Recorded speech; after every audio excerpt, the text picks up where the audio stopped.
मेरे पिता का आखिरी मैसेज उनके मरने से पहले। शायन, एक अंडरकवर कॉप के रूप में मेरी पहचान खुल चुकी है। अपराधी बदला लेने के लिए पक्का हमारे घर आएंगे। तुम्हें अपनी माँ को लेकर तुरंत विदेश जाना होगा।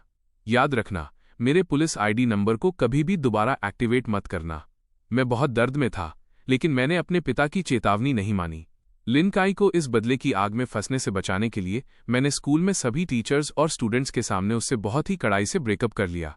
उसकी आंखें लाल थीं और वो जमीन पर घुटनों के बल बैठकर मुझसे भीख मांग रही थी कि मैं रुक जाऊं, उसे छोड़कर न जाऊं और किसी और से प्यार न करूं। लेकिन मैं इतना पत्थर दिल बन गया कि मैंने पीछे मुड़कर देखा तक नहीं और एक अमीर लड़की का हाथ थामकर वहां से चला गया। प्यार जितना गहरा होता है, नफरत भी उतनी ही डार्क होती है। उस दिन के बाद से लिन काई मुझसे नफरत करने लगी। उसने 4 साल तक बेइज्जती सही और आखिरकार बिजनेस वर्ल्ड के टॉप पर पहुंच गई और नंबर 1 फीमेल बिलियनेयर बन गई। फेमस होने के बाद उसने सबसे पहला काम अपनी पावर का इस्तेमाल करके मुझसे जबरदस्ती शादी रजिस्टर करवाने का किया। फिर वो मुझे ह्यूमिलिएट करने के लिए एक के बाद एक मर्दों को घर लाने लगी। हमारे सर्कल में हर कोई मेरा मजाक उड़ाता था कि मैं एक बिका हुआ आदमी हूं, लेकिन सिर्फ मैं जानता था कि उस साल उससे ब्रेकअप करने की वजह ये नहीं थी कि मैं उससे प्यार नहीं करता था, और न ही इसलिए कि मैं कोई गोल्ड डिगर था जिसने अमीरी के लिए गरीबी को छोड़ दिया, बल्कि इसलिए क्योंकि मेरे पास और कोई चॉइस नहीं थी। जिस दिन वो 99वें आदमी को घर लाई, मुझे अचानक एहसास हुआ कि उस आदमी की आवाज़ मेरे भाई सियांग से बहुत मिलती जुलती थी। थोड़ी देर बाद लिन काई तौलिया लपेटकर कमरे से बाहर निकली। उसकी आंखों में मेरे लिए सिर्फ नफरत थी। उसने कहा, तुम सही वक्त पर वापस आए हो। फैमिली प्लानिंग का सामान खत्म हो गया है, जाओ बाहर से कुछ बॉक्स ले आओ। ये बोलने के बाद उसने दराज से कैश निकाला और मेरे चेहरे पर फेंक दिया। बाकी पैसे तुम्हारी टिप है। तुम्हें पैसों से बहुत प्यार है ना? पैसों की चोट से मेरा चेहरा जलने लगा। मैंने जमीन से पैसे नहीं उठाए बल्कि लाल आंखों से उसे देखने लगा। इन सालों में तुम कितने मर्दों के साथ सोई हो? तुमने सियांग को भी क्यों नहीं छोड़ा? वो अच्छी तरह जानती थी कि सियांग मेरा बेस्ट फ्रेंड था। लिन काई की आंखों में एक ठंडी चमक आई और वो हंसते हुए बोली, क्या तुमने तब मुझे छोड़ा था? मेरा दिल अचानक से बैठ गया। पुरानी यादें ताज़ा हो गईं। काई और मैं जवानी में एक दूसरे के प्यार में पागल थे और स्कूल के फेमस कपल थे।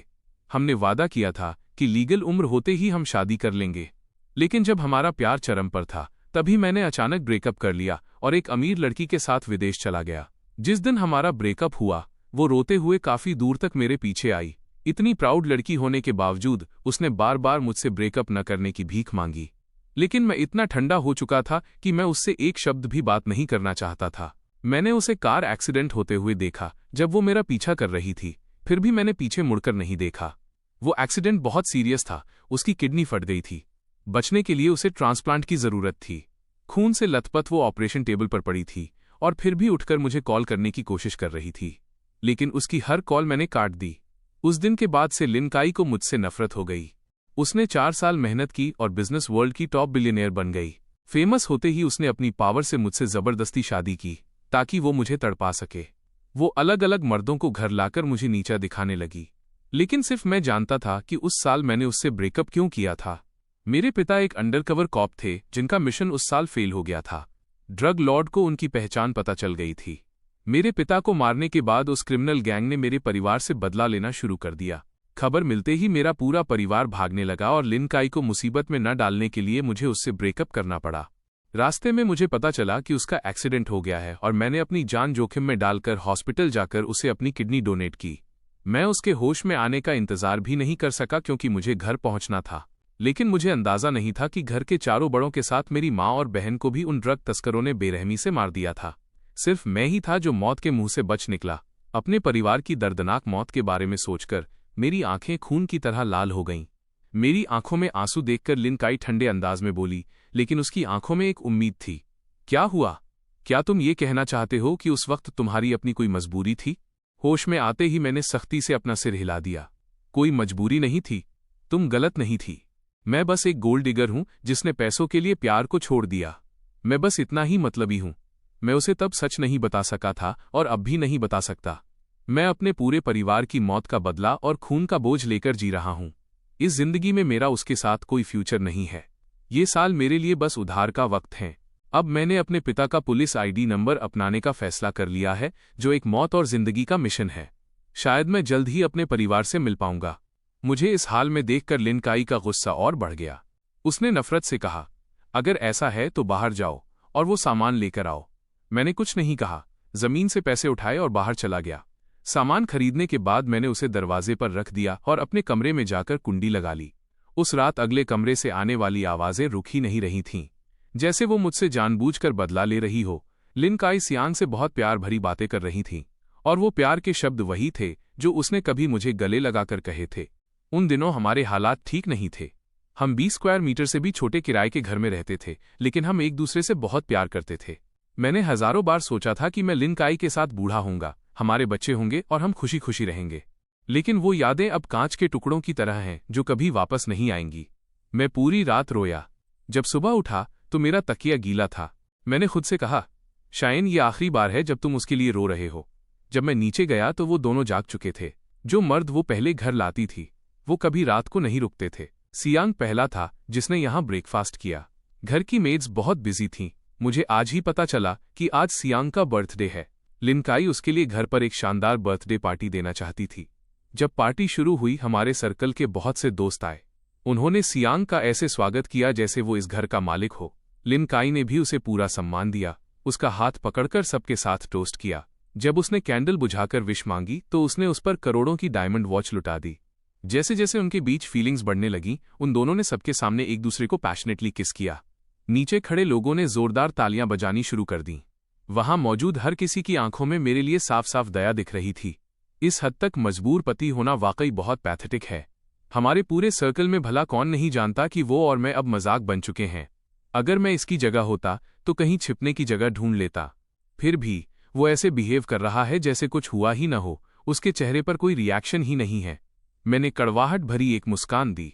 मैंने पहले ही इतना दर्द सहा है कि अब ये सब मेरे लिए क्या मायने रखता है। पार्टी के बीच में एक सुनसान जगह पर सियांग ने मुझे ढूंढ लिया। पूरा दिन बीत गया। क्या तुम मुझसे पूछोगे नहीं कि क्यों? मैंने धीरे से अपना सिर हिलाया। अब कुछ भी जानने की जरूरत नहीं है। सियांग मेरा बेस्ट फ्रेंड है, तो उस साल क्या हुआ था ये उसे भी पता था।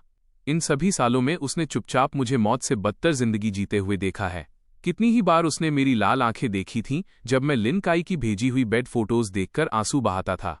उसे भी बहुत दुख होता था और वो खुद को लिन काई को कॉल करके सारा सच बताने से रोक नहीं पाता था।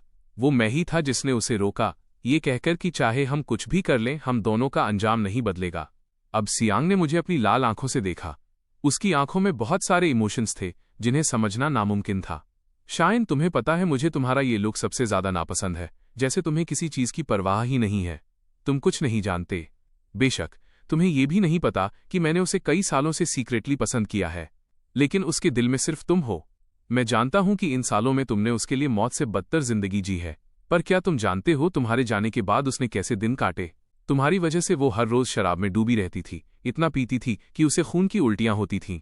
वो उस पुराने किराए के घर में पूरी पूरी रात अकेली रहती थी जहां तुम दोनों साथ रहते थे। जो फोटो तुम पीछे छोड़ गए थे वो आज भी उसके वॉलेट में रहती है। एक बार जब उसे लूटा गया तो उसने चाकू के कई बार सहना मंजूर किया, लेकिन वो वॉलेट बचाए रखा, सिर्फ इसलिए क्योंकि वो तुम्हारी दी हुई आखिरी निशानी खोना नहीं चाहती थी। फेमस होने के बाद वो तुम्हें घर ले आई, इतने सारे मर्दों को घर लाई। ये सब उसने सिर्फ इसलिए किया ताकि तुम उसके सामने झुक जाओ।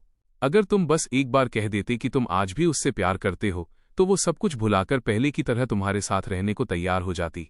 शायन वो इतनी प्राउड इंसान है, फिर भी तुम्हारे लिए वो इतनी मजबूर हो गई। वो तुमसे नफरत करती है लेकिन उससे कहीं ज्यादा प्यार करती है। यहां आकर वो एक पल के लिए रुका। तुम्हें पता है, मुझे भी तुमसे नफरत है। मुझे नफरत है कि तुमने उसके साथ ऐसा बर्ताव किया, फिर भी वो तुम्हें छोड़ने को तैयार नहीं है। सच तो ये है कि काई को कभी मेरी जरूरत नहीं थी। इन सालों में वो जो भी मर्द घर लाई वो सब तुम्हारी तरह दिखते थे, लेकिन मैं और तुम बिल्कुल एक जैसे नहीं दिखते। फिर भी मैं उसके साथ सबसे लंबे समय तक रहूंगा। जानते हो क्यों? क्योंकि मैंने उससे झूठ बोला था कि उस साल मैंने ही उसे किडनी डोनेट की थी। मैं बस खामोशी से सुनता रहा, एक शब्द भी नहीं बोला। मुझे अभी भी चुप देखकर सियांग की सांसें धीरे धीरे तेज होने लगीं। काफी देर बाद वो बोला, शायन तुमने इस साल भी मुझे कोई बर्थडे प्रेजेंट नहीं दिया, लेकिन मुझे सिर्फ एक चीज चाहिए। मैं चाहता हूं कि तुम काई को मुझे सौंप दो। ये सुनकर मैं काफी देर तक खामोश रहा। जैसे ही सियांग को लगा कि मैं जवाब नहीं दूंगा, मैं बोला, ठीक है। सियांग मुस्कुराया, उसकी आंखों में आंसू भर आए। अगर तुम उसे छोड़ रहे हो तो उसे पूरी तरह छोड़ दो, ताकि उसके दिल में तुम्हारा कोई नामो निशान न रहे। जैसे ही ये शब्द उसके मुंह से निकले, उसने सीढ़ियों की रेलिंग छोड़ दी, अपनी आंखें बंद की और सीधे पीछे की तरफ गिर गया। उस तेज आवाज ने सबको चौंका दिया। लिनकाई ने जब सियांग को जमीन पर पड़ा देखा तो उसके चेहरे के भाव एकदम बदल गए। शायन, क्या तुम्हें पता है तुम क्या कर रहे हो? उसने सियांग को उठाया और तेजी से दरवाजा खोलकर बाहर निकल गई। पार्टी एक बुरे मोड़ पर खत्म हुई। बॉडीगार्ड्स मुझे भी हॉस्पिटल ले गए। मैंने सुना कि सियांग की बहुत ब्लीडिंग हुई थी और इत्तेफाक से मेरा ब्लड ग्रुप सियांग से मैच कर गया। तो लिनकाई ने बिना सोचे समझे मुझे ब्लड डोनेट करने का ऑर्डर दे दिया। ब्लड डोनेट करने के लिए एक सिंपल हेल्थ चेकअप की जरूरत होती है। पुरानी सर्जरी और बीमारियों का पता चल ही जाएगा। मैं नहीं चाहता था कि लिनकाई को इस वक्त पता चले कि मैंने ही उसे किडनी डोनेट की थी। ये सोचकर मेरे चेहरे के भाव तुरंत कड़े हो गए। मैं डोनेट नहीं करूंगा। उसका ब्लड ग्रुप इतना भी रेयर नहीं है। डोनेट करने के लिए मैं ही क्यों? लिनकाई ने अपनी पॉकेट से कैश की एक मोटी गड्डी निकाली और जोर से मेरे चेहरे पर दे मारी। क्या तुम्हें पैसों से प्यार नहीं है? तुम्हें कितने पैसे चाहिए? वो तुम्हें उतने पैसे देगा। क्या अब तुम डोनेट करने को तैयार हो? मैंने सुन्न चेहरे के साथ देखा कि मेरे सामने खड़ा इंसान एक के बाद एक कैश की गड्डियां मेरे चेहरे पर फेंक रहा है। मेरा दिल ऐसे महसूस कर रहा था जैसे किसी ने चाकू से गहरा घाव किया हो। जब उसने बिना थके 6-7 गड्डियां फेंक दी तो मैं आखिरकार नीचे झुका और बिखरे हुए नोटों को एक एक करके उठाने लगा और एक नकली मुस्कान के साथ उसकी ओर देखा। क्या ये अच्छा नहीं होता कि तुम ये पैसे पहले ही दे देती? कितना टाइम वेस्ट हुआ। बोलने के बाद मैं सीधा ब्लड डोनेशन रूम में चला गया। चेकअप के बाद डॉक्टर ने हाथ में मौजूद रिपोर्ट को देखा और अपना सिर हिलाया। इन सज्जन की पहले सर्जरी हो चुकी है। इनकी एक किडनी नहीं है। इनकी हैवी ब्लीडिंग की हिस्ट्री भी रही है। इन्हें ब्लड डोनेट नहीं करना चाहिए। लिनकाई की भौहें तुरंत सिकुड़ गईं। किडनी गायब होने से तुम्हारा क्या मतलब है? मेरे बोलने का इंतजार किए बिना लिनकाई फिर से ठंडे अंदाज में बोली, अब क्या? मेरे पैसों के लिए? क्या तुम वाकई अब कोई कहानी बनाने वाले हो कि तुम वही थे जिसने तब मुझे किडनी डोनेट की थी? मेरा दिल बैठने लगा। मैंने जबरदस्ती एक मुस्कान लाई और सिर हिलाया। सही कहा। मुझे उम्मीद नहीं थी कि तुम मेरी चालाकी इतनी जल्दी पकड़ लोगी। उसका चेहरा गुस्से से काला पड़ गया। उसने डॉक्टर का कॉलर पकड़ा और दांत पीसते हुए कहा, मुझे फर्क नहीं पड़ता कि उसने तुम्हें कितने पैसे दिए हैं। तुम झूठ बोल रहे हो। वो तुम्हें डबल देगा। सियांग को जितने खून की जरूरत है उतना ही इसके शरीर से निकाल लो। बड़ी सुई मेरी नस में चुभी जिससे मेरा शरीर अपने आप कांप उठा। धीरे धीरे खून निकलने लगा और मेरा शरीर ठंडा पड़ता गया। मेरी आंखों के सामने की दुनिया धुंधली होने लगी। मुझे नहीं पता कितनी शीशियां खून निकाला गया जब तक कि मैं हार नहीं मान गया और बेहोश हो गया। जब मैं जागा तो बाहर अंधेरा हो चुका था। मेरे बेड के पास मेरा फेवरेट स्टिकी राइस केक रखा था। पहले जब भी मेरी तबीयत खराब होती थी, लिनकाई चाहे कहीं भी हो, आंधी तूफान की परवाह किए बिना मेरे लिए ये खरीद कर लाती थी। वो कहती थी कि अभी वो गरीब है और सिर्फ यही चीजें खरीद सकती है, लेकिन फ्यूचर में वो मुझे बेस्ट चीजें देगी। ये सोचकर कि वो कैसे मुझे थामकर प्यार से तसल्ली देती थी, मेरा दिल बुरी तरह बैठने लगा। बहुत दर्द हो रहा था। दम घुटने के उस मोड़ पर मैंने टेबल से वो स्टिकी राइस केक उठाया और मैकेनिकली उसे अपने मुंह में डालकर एक एक टुकड़ा निगलने लगा। जब मैं बाहर निकला तो मैंने देखा कि अगले कमरे में सियांग बेड पर लेटा लिनकाई के साथ क्यूट हरकतें कर रहा था। काई, ये बहुत गर्म है। लिनकाई ने उसे ठंडा करने के लिए धीरे से फूंक मारी, फिर उसके मुंह के पास ले गई। उसने एक बाइट ली और बोला, ज्यादा मीठा नहीं है। लिनकाई बिल्कुल भी इम्पेशेंट नहीं हुई, बस मुस्कुराई और अपने बैग से एक कैंडी निकाली, उसे अनरैप किया और उसके मुंह में डाल दी। उसने आंखें झपकाईं और कहा, अभी भी मीठा नहीं है। इस बार लिनकाई ने हाथ में पकड़ा बाउल नीचे रखा और सीधे उसके गालों को थामकर उसे धीरे से किस किया। एक पल बाद दोनों अलग हुए। सियांग ने उसे अपनी बाहों में खींच लिया। उसकी आवाज में बहुत प्यार था। काई, अब शाइन से प्यार मत करो, मुझसे प्यार करो, ठीक है? लिनकाई की नजर ठीक उसी वक्त दरवाजे की तरफ गई और मेरी आंखों से मिल गई। हवा में एक पल के लिए सन्नाटा छा गया। उसने मेरी तरफ देखा। उसकी आंखें ठंडी थीं। मैं अब उससे प्यार नहीं करती।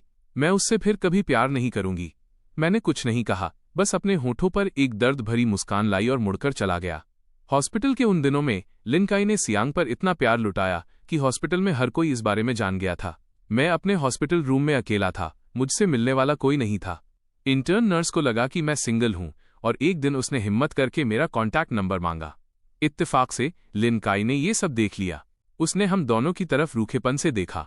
बिना एक शब्द बोले उसकी आंखों की चमक डरावनी हद तक ठंडी थी। रात में मैंने वो आतिशबाजी देखी जो उसने सियांग के लिए तैयार की थी। उस शानदार फायरवर्क्स ने पूरे रात के आसमान को रोशन कर दिया। हॉस्पिटल में हर कोई उसे देखने के लिए बाहर दौड़ पड़ा। मैं उन पटाखों के नीचे खड़ा था, उस खूबसूरती को देख रहा था जो मेरे लिए नहीं खिली थी। पटाखे पल भर के होते हैं, बिल्कुल मेरी खुशी की तरह। वो इंटर्न नर्स जिसे मेरा चेकअप करने आना था, डिस्चार्ज होने तक फिर कभी मेरे सामने नहीं आई। डिस्चार्ज वाले दिन सियांग ने मुझे साथ ले जाने की जिद की। काई, शाइन को भी हमारे साथ ले चलो। उसे अकेले राइड लेनी पड़ेगी, ये बहुत इनकन्वीनियंट होगा। लिन काई ने मुझे नफरत से देखा। उसकी टोन एकदम बेरुखी थी। सियांग, उसके साथ ज्यादा अच्छे मत बनो वरना वो तुम्हें हड्डियों तक चबा जाएगा। वैसे भी वो औरतों को अट्रैक्ट करने में बहुत माहिर है। बहुत से लोग उसे घर ले जाने के लिए तैयार होंगे। मैंने कुछ नहीं कहा और आखिर में उसकी कार में बैठ गया। रास्ते में लिन काई को अचानक एक फोन कॉल आया कि उसे एक कॉकटेल पार्टी में इनवाइट किया गया है। ये सुनकर सियांग ने उससे रिक्वेस्ट की कि वो हम दोनों को साथ ले चले, ये कहते हुए कि कई दिनों तक हॉस्पिटल में बंद रहने के बाद वो बाहर जाकर दुनिया देखना चाहता है। लिन काई ने मना नहीं किया। हम तीनों एक साथ पार्टी में गए। हर किसी ने उसे सियांग का हाथ थामे देखा और सोचा कि वही लिन काई का पति है, इसलिए सबकी नजरें मुझ पर टिक गईं, जो उनके पीछे चल रहा था। लिन, ये जेंटलमैन कौन है? उसने मेरी तरफ एक नजर डाली और रूखेपन से कहा, ये हमारे घर का नैनी है। मैं इसे यहाँ सियांग का ख्याल रखने के लिए लाई हूँ। मेरा दिल जोर से धड़का, लेकिन मैंने पलटकर एक शब्द भी नहीं कहा। इसी बीच किसी ने लिन काई को ड्रिंक ऑफर की। उसने बस मेरी तरफ हाथ से इशारा किया। मैंने तुम्हें अपने पीछे आने के लिए कहा था, यहाँ एंजॉय करने के लिए नहीं। फिक्र मत करो, तुम्हें तुम्हारे पैसे मिल जाएंगे। मैंने मुस्कुराते हुए बिना किसी हिचकिचाहट के वाइन का गिलास लिया और उसे गटक गया। सबने देखा कि उसे मेरी कोई परवाह नहीं है, तो सब एक एक करके मेरे पास आए और मुझे पिलाने लगे और मैंने भी किसी को मना नहीं किया। इसी बीच एक मिडिल एज्ड औरत ने ड्रिंक ऑफर करने के बहाने चुपके से मुझे गलत तरीके से छूना शुरू कर दिया। मैंने उसे कई बार पीछे धकेला। उसने फिर से अपना हाथ मेरे एब्स पर रख दिया। कम रोशनी वाले कोने में लिन काई की आंखें ये सब देख रही थीं। उसकी नजरें और भी डार्क होती जा रही थीं। मुझे नहीं पता मैं कब से पी रहा था। मुझे चक्कर आने लगे और चलते वक्त दुनिया घूम रही थी। मैं उठा और चेहरा धोने के लिए बाथरूम गया। जब मैं बाहर आया तो वो औरत कदम दर कदम मेरी तरफ बढ़ने लगी। मेरे दिल में एक बुरा ख्याल आया। मैं जल्दी से पीछे हटा, लेकिन उसकी हरकतें और भी तेज थीं। एक हाथ से उसने ड्रग्स में भीगा हुआ कपड़ा मेरे मुंह और नाक पर दबा दिया। मेरा शरीर भारी होने लगा। मेरे शरीर का खून जैसे एक पल में उबलने लगा। मैंने संघर्ष किया जब उसने मुझे गलियारे के अंदर खींचा। कमरे में धकेले जाने के आखिरी पल में मैंने अपनी पूरी ताकत लगाकर उस औरत के पैर पर किक मारी। दर्द में उसके हाथ ढीले होते ही मैंने उसे धक्का दिया और लड़खड़ाते हुए बाहर निकल गया और छिपने के लिए रैंडमली एक कमरा ढूंढ लिया। मेरा शरीर इतना गर्म था कि लग रहा था जैसे फट जाएगा। वो कपड़ा यकीनन नशीला था। मुझे पता था कि मैं एक जाल में फंस गया हूं। अचानक कमरे का दरवाजा खुला। एक लंबी औरत अंदर आई। रोशनी के खिलाफ होने की वजह से मैं उसका चेहरा साफ नहीं देख पा रहा था। मुझे लगा कि वो कोई प्राइवेट रूम अटेंडेंट है और मैं उसकी तरफ लपका और उसका हाथ अपनी पूरी ताकत से पकड़ लिया। मेरी मदद करो, किसी औरत को ढूंढो। आने वाली की आवाज ठंडी थी। क्या तुम्हें पता है तुम क्या कह रहे हो? मैंने अपने होठों को जोर से काटा, खुद को थोड़ा होश में लाने की कोशिश की। मैं मर नहीं सकता, मैं तुमसे विनती कर रहा हूं। आने वाली औरत ने एक ठंडी हंसी दी। तुम्हें किसी औरत को ढूंढने की क्या जरूरत है? क्या मैं यहां नहीं हूं? वो जानी पहचानी आवाज गूंजी जिसने पल भर में मेरा आधा नशा उतार दिया। मैंने अपनी आंखें खोलकर सामने खड़े इंसान को देखा। वो लिन काई थी। अपनी आखिरी ताकत का इस्तेमाल करते हुए मैंने उसे पीछे धकेला। तुम? नहीं। लिन काई का चेहरा तुरंत गुस्से से लाल हो गया। उसने गुस्से में आगे बढ़कर मेरी गर्दन कसकर पकड़ ली। मैं क्यों नहीं? क्या तुमने नहीं कहा था कि जब तक मेरे पास पैसा है तुम मुझे कभी नहीं छोड़ोगे? अब मेरे पास पैसा है तो क्यों नहीं? मैं एक पल के लिए सुन्न रह गया और फिर मेरी आंखों से आंसू निकल पड़े। क्योंकि तुम लिन काई हो, तुम मेरी लिन काई हो। जैसे ही ये शब्द मेरे मुंह से निकले, जैसे कोई सुनामी आ गई हो। उसने पूरी तरह कंट्रोल खो दिया, मुझे दीवार से सटा दिया और मुझे किस करने लगी। वो एक लंबी और पैशनेट रात थी। जब मैं फिर से जागा तो अगली सुबह हो चुकी थी। मैंने अपने पूरे शरीर पर लव बाइट्स के निशान देखे। मेरे गाल इतने गर्म थे जैसे उनमें आग लगी हो। मेरे पास लिन काई भी जाग चुकी थी। उसने मेरी तरफ देखा। उसकी आंखों में एक अजीब सा भाव था, जैसे वो हजारों बातें कहना चाहती हो, लेकिन आखिर में उसने बस रूखेपन से कहा, अपना मुंह बंद रखना, सियांग के सामने कुछ मत कहना। मैं जोर से हंसा। ठीक है, जब तक तुम मुझे पैसे दोगी मैं पक्का एक शब्द भी नहीं कहूंगा। लिन काई का चेहरा, गुस्से से उसका चेहरा पीला पड़ गया। उसने अपने पास से कैश की एक मोटी गड्डी निकाली और नफरत से मेरी तरफ फेंक दी। फिर उठी, कपड़े पहने और बिना पीछे मुड़े वहां से चली गई। वापस लौटने के बाद ही मुझे पता चला कि आज से सियांग हमारे साथ इसी घर में रहने के लिए आ रहा है। उसका सामान पूरे लिविंग रूम में बिखरा पड़ा था और मेड उसे समेटने में उसकी मदद कर रही थी। मुझे देखकर सियांग ने ऐसे ग्रीट किया जैसे वो इस घर का मास्टर हो। तुम आ गए। मैंने मेड से कहकर तुम्हारा रूम लिविंग रूम में शिफ्ट करवा दिया है। तुम्हें बुरा तो नहीं लगा ना? मुझे बुरा लगे या नहीं इससे कोई फर्क नहीं पड़ता। मेरी फीलिंग्स की किसी को परवाह नहीं है। वैसे भी मैं इस घर में अब ज्यादा दिन नहीं रुकने वाला। जब से वो यहाँ रहने आया, वो दोनों किसी न्यूलीवेड कपल की तरह थे। हर वक्त एक दूसरे से चिपके रहना चाहते थे। खाने के वक्त लिन काई बड़े प्यार से उसे खाना सर्व करती और उसके लिए प्रॉन छीलती। यहाँ तक कि सूप को भी सही टेम्परेचर तक ठंडा करने के बाद ही वो उसे पिलाती। लिविंग रूम में जब भी मैं वहां से गुजरता, मैं हमेशा उन्हें एक दूसरे को गले लगाए और पैशनेटली किस करते हुए देखता। हालांकि मेरा रूम लिविंग रूम में ही था, पर रात को जब मैं हॉलवे से गुजरता तो मुझे हमेशा वो आवाजें सुनाई देती। उन्होंने मुझे फंसाने के लिए एक जाल बुना था और उसे धीरे धीरे कस रहे थे जब तक कि मैं पूरी तरह टूट न जाऊं और जख्मों से भर न जाऊं। लिन काई जानबूझकर मुझे टॉर्चर करती थी। जब वो और सियांग इंटीमेट हो रहे होते तो वो जानबूझकर मुझे दरवाजे के बाहर पहरा देने के लिए बुलाती। तुम्हें पैसे पसंद है ना? तो आज रात हमारे लिए पहरा दो। 1 रात के 1 लाख। कैसा रहेगा? उसका चेहरा बहुत ही अल्यूरिंग था। उसके पतले गुलाबी होंठ हल्के से मुड़े हुए थे, जो ठंडे भी थे और एरोगेंट भी। मैंने काफी देर तक खामोशी से उसे देखा और फिर जवाब दिया, 2 लाख। लिन काई का चेहरा हल्का सा सिहर उठा। उसने अपने जबड़े कस लिए। उसने पास से पैसों की एक गड्डी ली और नफरत से मेरी तरफ फेंक दी। दफा हो जाओ। मैंने बिना किसी एक्सप्रेशन के पैसे उठाए और बाहर निकलते वक्त बड़े ध्यान से उनके लिए दरवाजा भी बंद कर दिया। ऐसी बेइज्जती अनगिनत बार हुई। वो शाम को मुझसे उन दोनों के लिए कमरा डेकोरेट करवाती, यहां तक कि उनकी पैशनेट रातों के बाद मुझे बेड साफ करने के लिए भी कहती। ये सब करने का रिवॉर्ड पैसों की वो गड्डियां होती थीं जो एक के बाद एक मेरे चेहरे पर फेंकी जाती थीं। मैंने कभी मना करने के लिए मुंह नहीं खोला, न ही कोई इमोशन दिखाया। असंतोष, गुस्सा, दिल का दर्द, कुछ भी नहीं। मैं बस शांति से पैसे उठाता और उसका दिया हर टास्क पूरा करता, बिल्कुल एक मशीन की तरह ठंडा।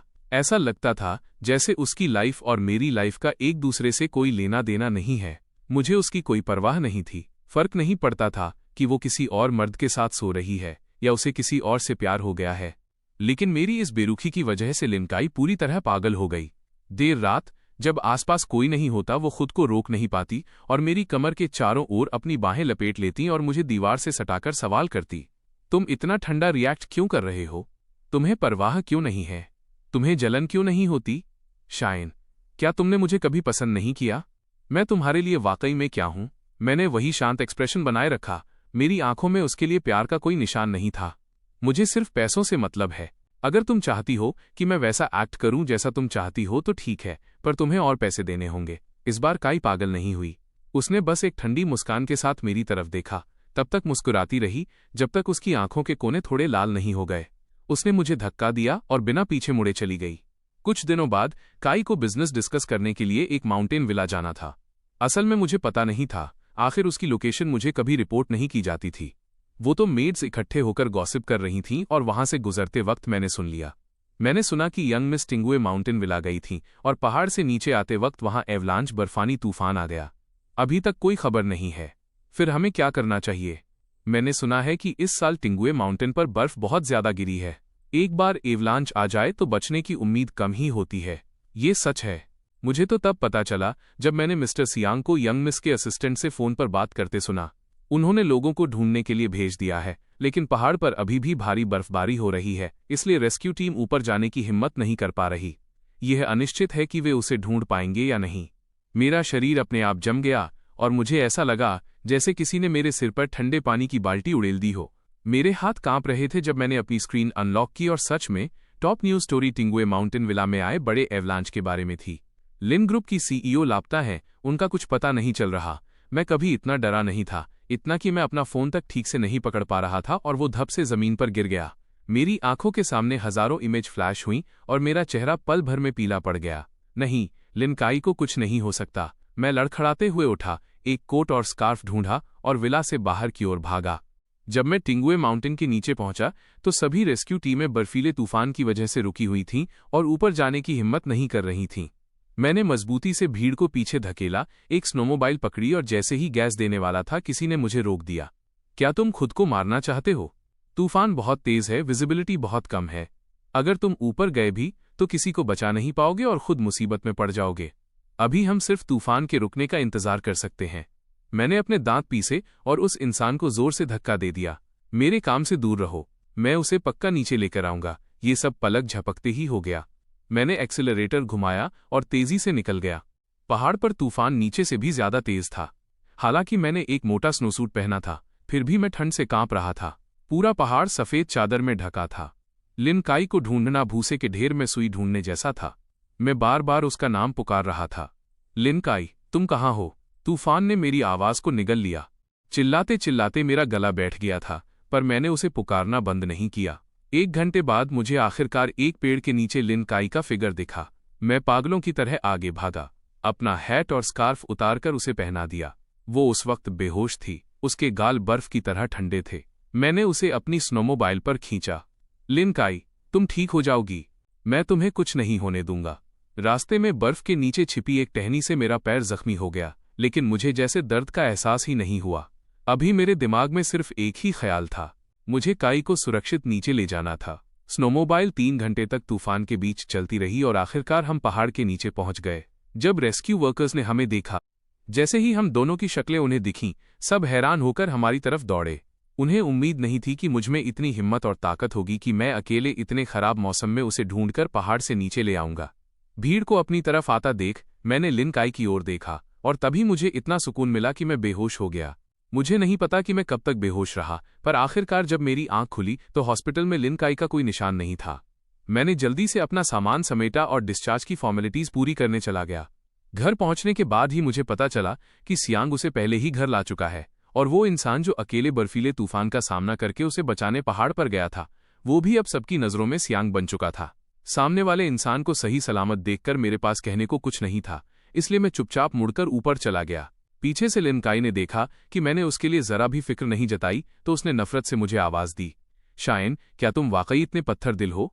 मेरी पीठ हल्की सी कांपी, पर मैंने कुछ नहीं कहा और सीधा ऊपर चला गया। अब कुछ भी कहने की जरूरत नहीं है, उसे मुझसे नफरत ही करने दो। जब से सियांग ने उसे बचाया था, वो उसका कुछ ज्यादा ही ख्याल रखने लगी थी। घर की मेड्स भी जानती थीं कि लिन के बाद अगर इस घर में किसी की बात सबसे ज्यादा मानी जाती है तो वो सियांग है। उसने उससे वादा किया था कि वो उसकी हर ख्वाहिश पूरी करेगा। सियांग ने उसे अपनी बाहों में भरा। उसकी टोन हमेशा की तरह जेंटल थी। मुझे और कुछ नहीं चाहिए, बस एक सही नाम और ओहदा चाहिए। काई, तुम जानती हो मैं हमेशा से तुमसे शादी करना चाहता था। उसे पकड़े हुए लिन काई के हाथ सख्त हो गए। वो एक पल के लिए खामोश रही और फिर धीरे से बोली, मैं तुम्हारी हर बात मान सकती हूँ, सिवाय इसके। वो अचानक उसकी तरफ देखने लगा। ये अभी भी शायन की वजह से है ना? तुम उससे इतना प्यार करती हो, पर क्या वो तुमसे प्यार करता है काई? जो इंसान हमेशा तुम्हारे साथ रहा, क्या तुम वाकई उसे बिल्कुल नहीं देख पा रही? इतना कहकर उसने उसे धक्का दिया और अपनी लाल आंखों के साथ बाहर की तरफ भागा। इससे पहले कि लिन काई उसका पीछा करती, उसे दरवाजे के बाहर टायरों के घिसने की तेज आवाज आई। बाहर भागकर उसने देखा कि सियांग जमीन पर पड़ा था। उसके चेहरे का रंग उड़ गया। वो दौड़कर उसके पास गई और उसे अपनी बाहों में भर लिया। वो इतना कमजोर लग रहा था जैसे किसी भी पल उसकी जिंदगी खत्म हो जाएगी। लिन काई ने कांपते हुए उसका हाथ थामा और पछतावे के साथ उसकी तरफ देखा। मैं तैयार हूं, मैं तुम्हारी हर बात मानने को तैयार हूं। उसका जवाब मिलते ही सियांग के चेहरे पर एक संतुष्टि भरी मुस्कान आ गई। ये कार एक्सीडेंट इतना सीरियस नहीं था। हॉस्पिटल में मामूली पट्टी करवाने के बाद उसे डिस्चार्ज कर दिया गया। डिस्चार्ज होते ही लिन काई ने सबसे पहला काम मुझसे डिवोर्स मांगने का किया। वो दोनों लिविंग रूम के सोफे पर बैठे थे। दोनों ही बहुत कोल्ड और डिस्टेंट लग रहे थे। लिन काई पहले बोली, तुम्हें कितनी प्रॉपर्टी चाहिए? अपनी कीमत बताओ। मैंने लापरवाही से डिवोर्स एग्रीमेंट के पन्ने पलटे। तुम्हें जो ठीक लगे दे दो, पर एक चीज है जो मुझे चाहिए ही चाहिए। उसने अपनी भौहें सिकोड़ी। क्या? मैंने एग्रीमेंट को फोल्ड किया और शांति से जवाब दिया, वो फैमिली हेयरलूम पुश्तैनी निशानी जो तुमने सालों पहले मुझे दी थी। वो निशानी सिर्फ एक जेड पेंडेंट नहीं था, वो हमारे प्यार की निशानी थी। अगर मैं अपने मिशन में फेल हो गया और मारा गया तो मैंने सोचा था कि उस पेंडेंट को अपनी राख के साथ दफन करवाऊंगा, अपनी एक आखिरी ख्वाहिश पूरी करने के लिए। ये सुनकर लिन काई की आंखों में अचानक एक चमक आई। उसने अपने दिल की धड़कन को काबू में किया और धीमे से कहा, अगर तुम डिवोर्स नहीं चाहते तो मुझे भी इसकी कोई जरूरत नहीं है। मैं जानता था वो क्या सुनना चाहती है, पर मैं उसकी ख्वाहिश पूरी नहीं कर सकता था। बेशक हम डिवोर्स ले रहे हैं, अलग होकर मुझे ज्यादा एसेट्स मिलेंगे, तो मैं क्यों नहीं चाहूंगा। ये जेड पेंडेंट, मैंने पहले इसकी वैल्यू चेक करवाई है, ये बहुत कीमती है। तुम्हें ये मुझे देना ही होगा। मेरा ऐसा बेशर्म बर्ताव देखकर लिन काई का चेहरा गुस्से से हरा पीला पड़ गया। उसकी लंबी उंगलियों ने मुट्ठी भींच ली और उसकी नजरें किसी तेज चाकू की तरह मुझे चुभ रही थीं। शायन, तुम्हारे पास दिल ही नहीं है। कल सिविल अफेयर्स ब्यूरो में मिलते हैं, लेट मत होना। मैंने कभी नहीं सोचा था कि हमारा रिश्ता इतनी सादगी से खत्म हो जाएगा। मुझे लगा था कि उसका जैसा नेचर है वो मुझे इतनी आसानी से नहीं छोड़ेगी और मुझे तब तक टॉर्चर करेगी जब तक मैं टूट न जाऊं। डिवोर्स सर्टिफिकेट पर हमारे नाम और फोटो देखकर मेरा दिल बुरी तरह दुखने लगा। अब से शाइन और लिन काई के नाम का एक दूसरे से कोई नाता नहीं रहेगा। हम दो पैरेलल लाइंस की तरह हो गए जो अब कभी नहीं मिलेंगी। डिवोर्स से पहले लिन काई ने मुझसे एक रिक्वेस्ट की। वो मुझे बहुत सारी प्रॉपर्टी देगी, पर बदले में मुझे उसकी और सियांग की शादी में आना होगा और मुझे पूरे प्रोसेस के दौरान सियांग के साथ रहना होगा। उसके साथ सूट और डायमंड रिंग्स ट्राई करनी होंगी और मैं ही इकलौता बेस्ट मैन बनूंगा। ये सब करने के बाद ही वो मुझे आज़ाद करेगी। मुझे समझ नहीं आ रहा था कि वो ऐसा क्यों करना चाहती है। अपने एक्स हस्बैंड को अपनी शादी में रखना, क्या ये अनकंफर्टेबल नहीं होगा? पर जल्द ही मुझे समझ आ गया, ये वो सारी चीजें थीं जो उसने कभी मुझे देने का वादा किया था। अब वो चाहती थी कि मैं बेबस होकर अपनी आंखों से देखूं कि जो सपने हमने साथ देखे थे, जो मैरिड लाइफ हमने सोची थी, वो अब किसी और को दी जा रही है। जब हमारी शादी हुई थी तब कोई सेरेमनी नहीं हुई थी। हमने तो वेडिंग फोटोज तक नहीं खिंचवाई थीं। वो बस मुझे सिविल अफेयर्स ब्यूरो खींचकर ले गई थी सर्टिफिकेट लेने के लिए। वो शादी बस एक बदला थी, एक चोट थी, इसलिए जाहिर है उसने उसमें कोई मेहनत नहीं की थी। अब वो एक बिल्कुल नई शुरुआत करना चाहती थी। उसकी शादी आखिरकार खुशहाल होने वाली थी। सूट ट्राई करने के वक्त मैं एक तरफ बैठकर सियांग को एक के बाद एक सूट बदलते हुए देख रहा था। कांच के केस में रखे वो सूट वैसे ही बहुत अट्रैक्टिव थे और उस पर वो और भी खिल रहे थे। वाकई शादी हर इंसान का सपना होती है। शादी करने की फीलिंग ही अलग होती है। लिन काई स्टेज के नीचे बड़े प्यार से खड़ी थी और हर बार उसके नया आउटफिट पहनने पर अप्रूवल में सिर हिलाती। पास खड़े स्टाफ और खुद सियांग लिन काई की तारीफें करते नहीं थक रहे थे। मिस्टर सियांग, मिस लिन वाकई आपसे बहुत प्यार करती हैं।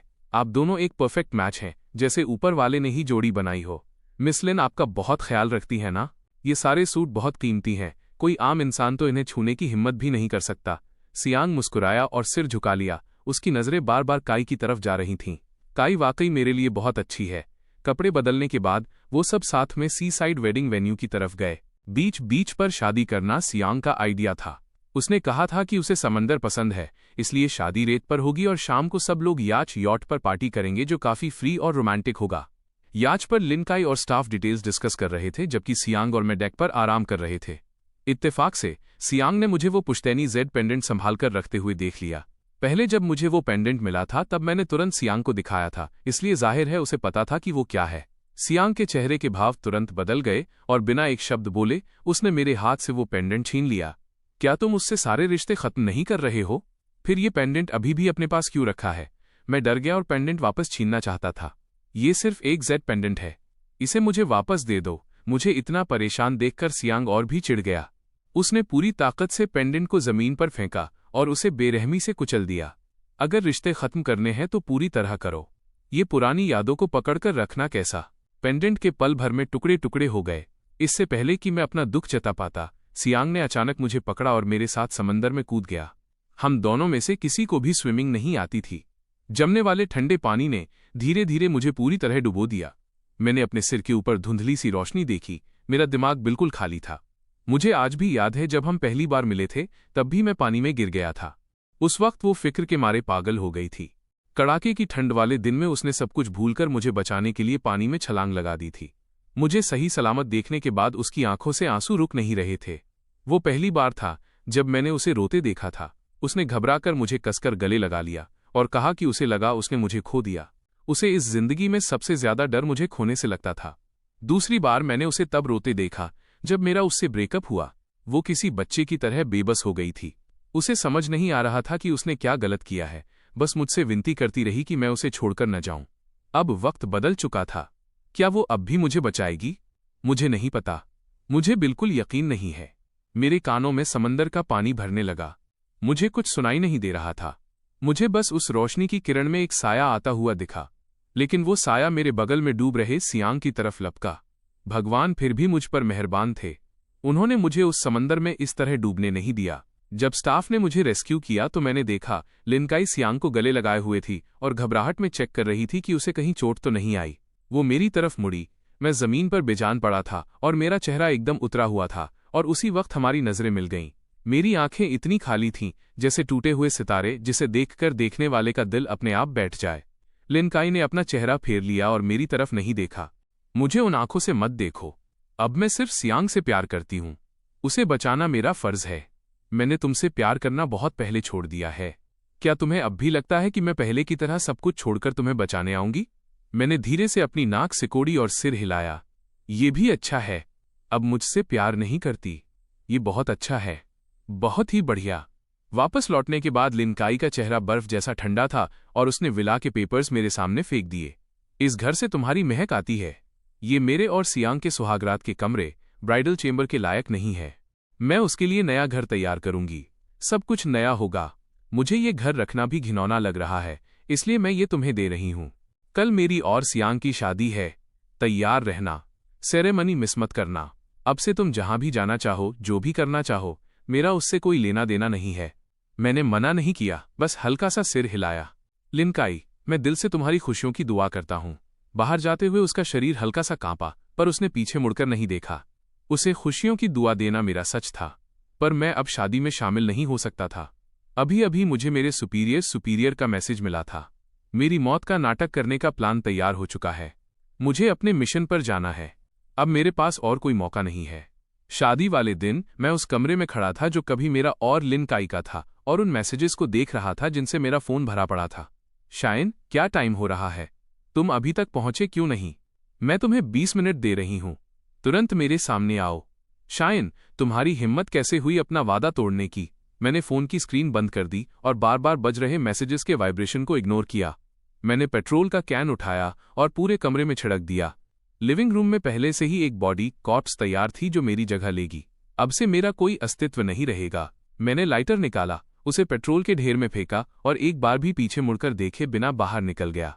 1 घंटे बाद मैं एक नेशनल सीक्रेट ट्रेनिंग कैंप में था।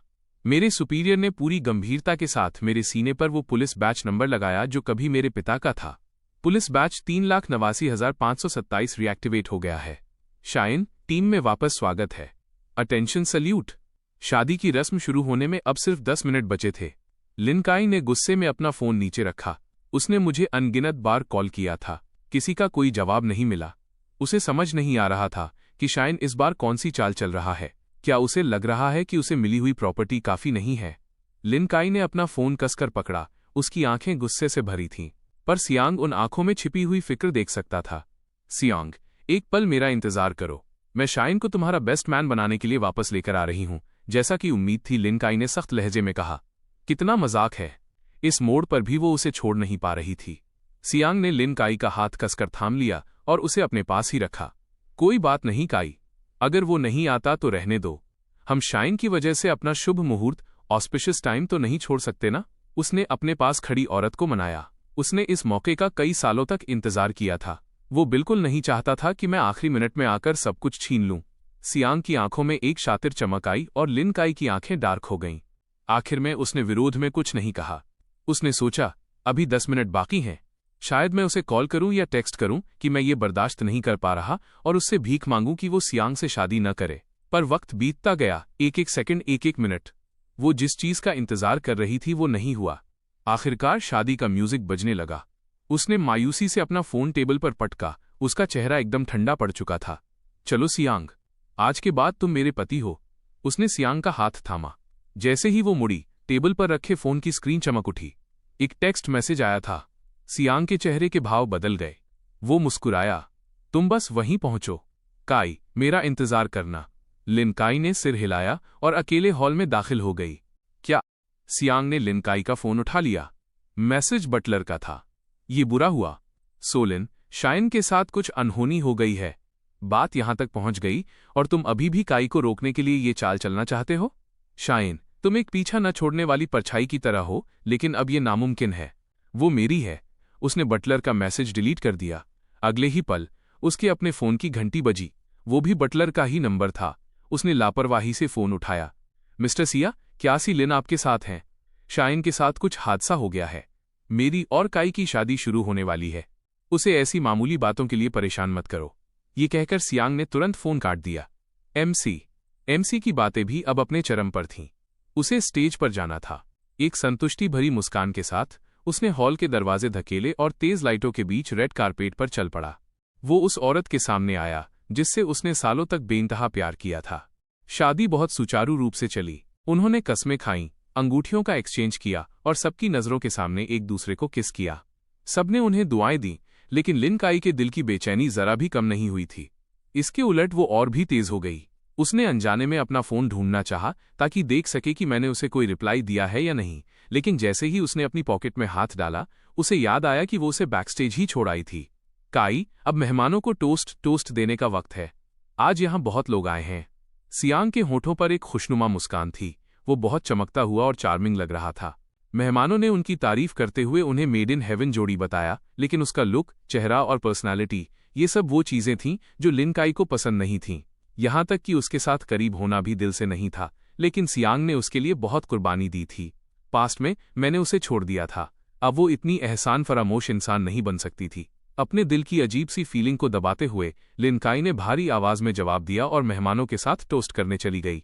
चारों तरफ हंसी मजाक और बातें हो रही थीं, टोस्ट के लिए गिलास टकरा रहे थे। ये शादी की दावत देर रात तक चली। सियांग पूरी तरह से नशे में धुत था। काई, आखिरकार मैं तुम्हारा हो गया। क्या तुम जानती हो मैंने इस दिन का कितना इंतजार किया है? तुम हमेशा शाइन की तरफ देखती थीं, कभी मेरी तरफ नहीं। अब आखिरकार मेरा इंतजार खत्म हुआ। काई, मैं बहुत खुश हूं। कार में सियांग ने छेड़खानी शुरू कर दी और उसके कपड़े खींचने लगा। लिन काई की आंखों में नशे में कही गई इन बातों के लिए एक मजबूर सी नरमी थी। और फिर उसे दोबारा मेरा ख्याल आया। अपना फोन वापस मिलने के बाद उसने देखा कि मैंने कोई जवाब नहीं दिया था। इतना पत्थर दिल कि उसका दिल ही टूट गया। वो अच्छी तरह जानती थी कि अगर मैं उसे रुकने के लिए सिर्फ एक शब्द भी कह देता तो वो सब कुछ छोड़ देती, पर मैं इतना क्रूर था कि उसकी शादी में भी नहीं आया। अगर ऐसा है तो अब से वो मेरे लिए नरम नहीं पड़ेगी। कार उन दोनों के नए ब्राइडल स्वीट पर पहुंची। लिन काई ने नशे में धुत उस आदमी को कार से बाहर निकलने में मदद की और देखा कि बटलर घबराया हुआ उनकी तरफ दौड़ रहा है। सीलिन, बहुत बुरा हुआ। ये शब्द किसी बम की तरह थे। इससे पहले कि लिन काई कुछ रिएक्ट कर पाती, सियांग का नशा पहले उतर गया। जो भी बात है कल कहना। काई आज बहुत थक गई है। जो आदमी अभी नशे में मरा जा रहा था उसने जल्दी से बटलर को टोक दिया। इन दिनों सियांग का बोलबाला था, इसलिए बटलर ने लिन काई के चेहरे के भाव देखे और कुछ बोलने की हिम्मत नहीं की। सही बात है, आज मेरी और सियांग की शादी है, कुछ बुरा कैसे हो सकता है? लिन काई का रवैया भी सहमति वाला था, जिससे सियांग ने राहत की सांस ली। बटलर भी इशारा समझकर पीछे हट गया। लेकिन कुछ ही देर बाद सियांग को बाथरूम तक छोड़ने के बाद लिन काई वापस लिविंग रूम में आई, सोफे पर ठंडे चेहरे के साथ बैठी और बटलर को बुलाया। क्या हुआ था? उसने सियांग के सामने नहीं पूछा, क्योंकि उसे अंदेशा था कि ये मामला मुझसे जुड़ा है। जैसा कि उम्मीद थी, बटलर का चेहरा उतर गया। उसने अपना सिर झुकाया और धीमी आवाज में बोला, सीलिन, वो शाइन के साथ कुछ अनहोनी हो गई है। उसने नफरत भरा लुक दिया। उसके साथ क्या हो सकता है? क्या उसे लग रहा है कि उसके पास काफी पैसे नहीं हैं? उसे दे दो। अब से मेरा और उसका कोई रिश्ता नहीं है। शाइन, वो अब इस दुनिया में नहीं रहे। उस पल काई ने सोफे के हत्थे को कसकर पकड़ लिया। ये खबर बहुत बड़ा झटका थी। शाइन अचानक कैसे मर सकता है? उसने बटलर को घूर कर देखा। उसका लहजा बर्फ की तरह ठंडा था। इस बात का मजाक उड़ा रहे हो? क्या अपनी जिंदगी से थक गए हो? बटलर इतना डर गया कि वो लगभग घुटनों पर आ गया। उसने कांपते हुए पूरी सिचुएशन रिपोर्ट की। ये सच है। दोपहर में हमने देखा कि जो घर आपने शाइन को दिया था उसमें आग लग गई थी। आग बहुत भयानक थी। रेस्क्यू वर्कर्स वक्त पर नहीं पहुंच पाए। आग बुझाने में कई घंटे लग गए। जब हम अंदर चेक करने गए तो शाइन इतना जल चुके थे कि उनकी पहचान करना मुश्किल था। उन्हें बचाया नहीं जा सका। हवा में एक पल के लिए सन्नाटा छा गया। लिन काई की आंखों में अविश्वास, डिसबिलीफ था। काफी देर बाद वो जैसे होश में आई और गुस्से से दहाड़ी, यह कैसे हो सकता है? इतनी बड़ी बात और मुझे किसी ने क्यों नहीं बताया? तुम लोग आखिर कैसा काम कर रहे हो? मैंने आपको कॉल किया था और मैसेज भी भेजे थे, पर आपने जवाब नहीं दिया। मैंने मिस्टर सियांग को भी कॉल किया था। उन्होंने कहा कि आप बिजी हैं और इस छोटी सी बात के लिए आपको परेशान करने की जरूरत नहीं है। बटलर ने बहुत ही सम्मान के साथ सिर झुकाया। उसके पैर कांप रहे थे। मुमकिन ही नहीं है। एक और गुस्से भरी दहाड़। शादी की रस्म के अलावा फोन हमेशा मेरे पास था। किसी ने कोई कॉल नहीं किया। भयानक गुस्से में लिन काई ने तुरंत अपना फोन निकाला ताकि बटलर से सवाल कर सके। लेकिन तभी उसने ट्रैश फोल्डर में वो मैसेज और कॉल्स देखे जो किसी ने डिलीट कर दिए थे। वो सब बटलर की तरफ से थे। वो सन्न रह गई। वो ठीक शादी शुरू होने से पहले का वक्त था। सिर्फ सियांग ही इसे छेड़ सकता था। उसका चेहरा अचानक सफेद पड़ गया। तुरंत बाद उसका दिल जोर जोर से धड़कने लगा। मुझे शाइन के पास ले चलो। उसकी आवाज कांप रही थी। सीलिन, शाइन तो अब। इससे पहले कि बटलर अपनी बात पूरी कर पाता, लिन काई की आंखें लाल हो चुकी थीं। मुझे उसके पास ले चलो। वो एक बार फिर चिल्लाई। बटलर हिचकिचाया पर उसे सिर हिलाना पड़ा। ड्राइवर ने कार तैयार की और उसे उस कमरे में ले गया जो कभी हमारा ब्राइडल चेंबर था। जब लिन काई कार से बाहर निकली तो उसे अपनी आंखों पर यकीन नहीं हुआ। हमारी यादें अब राख का ढेर बन चुकी थीं, कुछ भी नहीं बचा था। वो उस जमीन पर पागलों की तरह चलने लगी जो आग से झुलस चुकी थी। धुएं की तेज गंध अभी भी वहां मौजूद थी, जो ये साबित करने के लिए काफी थी कि वो आग कितनी बेरहम थी। और उसका शायन, वो बिल्कुल अंदर वाले हिस्से तक गई। जमीन के एक छोटे से साफ टुकड़े पर उसने एक जला हुआ शव देखा। उसकी सांसें जैसे उस पल थम गईं।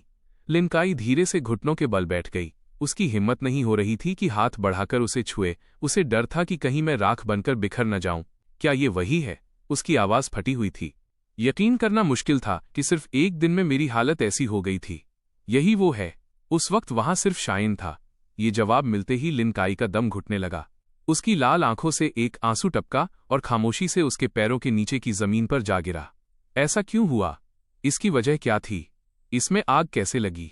शाइन, तुमने मुझसे इतने पैसों की डिमांड की थी। तुमने तो एक पैसा भी खर्च नहीं किया। क्या तुम्हें पैसों से सबसे ज्यादा प्यार नहीं था? मैं तुम्हें अपने सारे पैसे दे दूंगी। बस मुझसे कह दो कि ये सब एक मजाक है। मैं तुम्हें अपनी सारी दौलत दे सकती हूँ। शाइन, वो औरत चिल्लाई।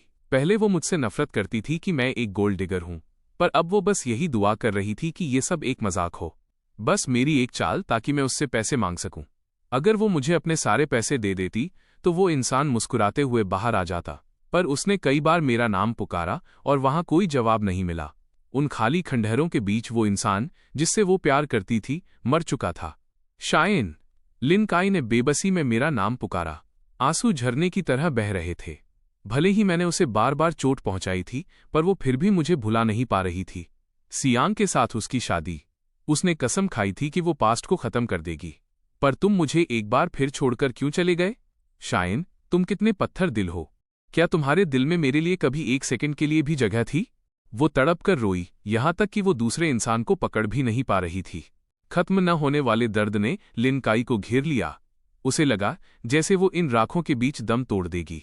मैं उसे दोबारा छोड़कर क्यों चला गया? वो मुझे भुला क्यों नहीं पा रही थी? लिन काई की इस पागलों वाली हालत को देखकर बटलर ने आगे बढ़कर उसे एक और चौंकाने वाली खबर सुनाई। सीलिन, जब हम पहचान कंफर्म करने के लिए डीएनए मैच कर रहे थे तो हमें पता चला कि उस साल जिसने आपको किडनी डोनेट की थी वो शाइन थे। उस वक्त के हॉस्पिटल के सीसीटीवी फुटेज के मुताबिक किडनी निकालने की सर्जरी खत्म होने के बाद शाइन रिकवरी का इंतजार किए बिना ही तुरंत वहां से चले गए थे। इसीलिए उस साल कोई स्पेसिफिक इन्फॉर्मेशन नहीं मिल पाई थी। जैसे आसमान से बिजली गिरी हो। लिन काई का चेहरा एकदम सफेद पड़ गया। उस साल होश आने पर उसने जिस पहले इंसान को देखा था वो सियांग था। उसने उसकी कमर का स्कार निशान देख लिया था। नर्स की घुमावदार बातों और सियांग की मौजूदगी की वजह से उसने हमेशा यही सोचा कि किडनी देने वाला सियांग ही था। इसीलिए वो उसकी मंगेतर फियांसी बनी। उसे अंदाजा भी नहीं था कि ये सब झूठ था। और आपके पिछले ऑफिस के पास जो एवलांच आया था उसमें भी शाइन ने ही अपनी जान जोखिम में डालकर आपको बचाया था। ये सारी बातें एक एक करके मेरी लाश के सामने कही गईं। बटलर का हर जुमला लिन काई के दिल के जख्म को और गहरा कर रहा था। आखिर में वो खुद को रोक नहीं पाई और एक दिल दहला देने वाली चीख मारी। शाइन, उसने हमेशा सोचा था कि मुझे उसकी परवाह नहीं है। उसे कभी उम्मीद नहीं थी कि उसकी पीठ पीछे, जहां उसे पता भी नहीं था, मैंने बार बार अपनी कुर्बानी दी थी। अगर ऐसा है तो तुम मुझे छोड़कर क्यों चले गए? तुमने मुझे बताया क्यों नहीं? अगर तुम बस एक बार कुछ कह देते तो मैं पक्का तुम्हारे लिए सब कुछ छोड़ देती। शाइन, आखिर क्यों तुम चुपचाप मेरी बेइज्जती सहते रहे? तुम्हें कितना दर्द हुआ होगा। तुमने मुझे ये क्यों नहीं बताया कि तुम भी मुझसे प्यार करते थे? बर्बादी के आंसू एक एक बूंद करके गिर रहे थे। वो बेइंतहा दर्द उसे अंदर तक झकझोर रहा था। शांत अंधेरी रात में आसमान सितारों से भरा था। मरे हुए इंसान की कब्र के सामने सारे सच सामने आ गए थे। लिन काई तुरंत वापस नहीं लौटी। इसके बजाय उसने लोगों को मुझे सही तरीके से दफनाने का ऑर्डर दिया। उस दौरान उसके फोन की घंटी अनगिनत बार बजी। बिना फोन उठाए भी वो जानती थी कि वो कौन है। वो आदमी जिसने मुझे नुकसान पहुंचाया था। पूरी रात से सुबह तक काम करने के बाद उसने आखिरकार सब कुछ हैंडल कर लिया। मेरी राख एशेस को उसने अपने हाथों से कब्र में रखा। उसे खुद से नफरत हो रही थी और सियांग से उससे भी ज्यादा। अगर उसने उसे धोखा न दिया होता तो मेरे मरने के बाद उसे ये सब क्यों पता चलता कि मैंने उसके लिए इतना कुछ किया था? उसने तो बार बार मुझे फंसाया, जिसकी वजह से काई ने मुझे इतनी चोट पहुंचाई। कब्र के पत्थर पर खुदा हुआ नाम उसकी आंखों में चुभ रहा था। उसने कांपते हुए हाथ बढ़ाकर मेरे नाम को सहलाया। बेइंतहा गम उमड़ पड़ा।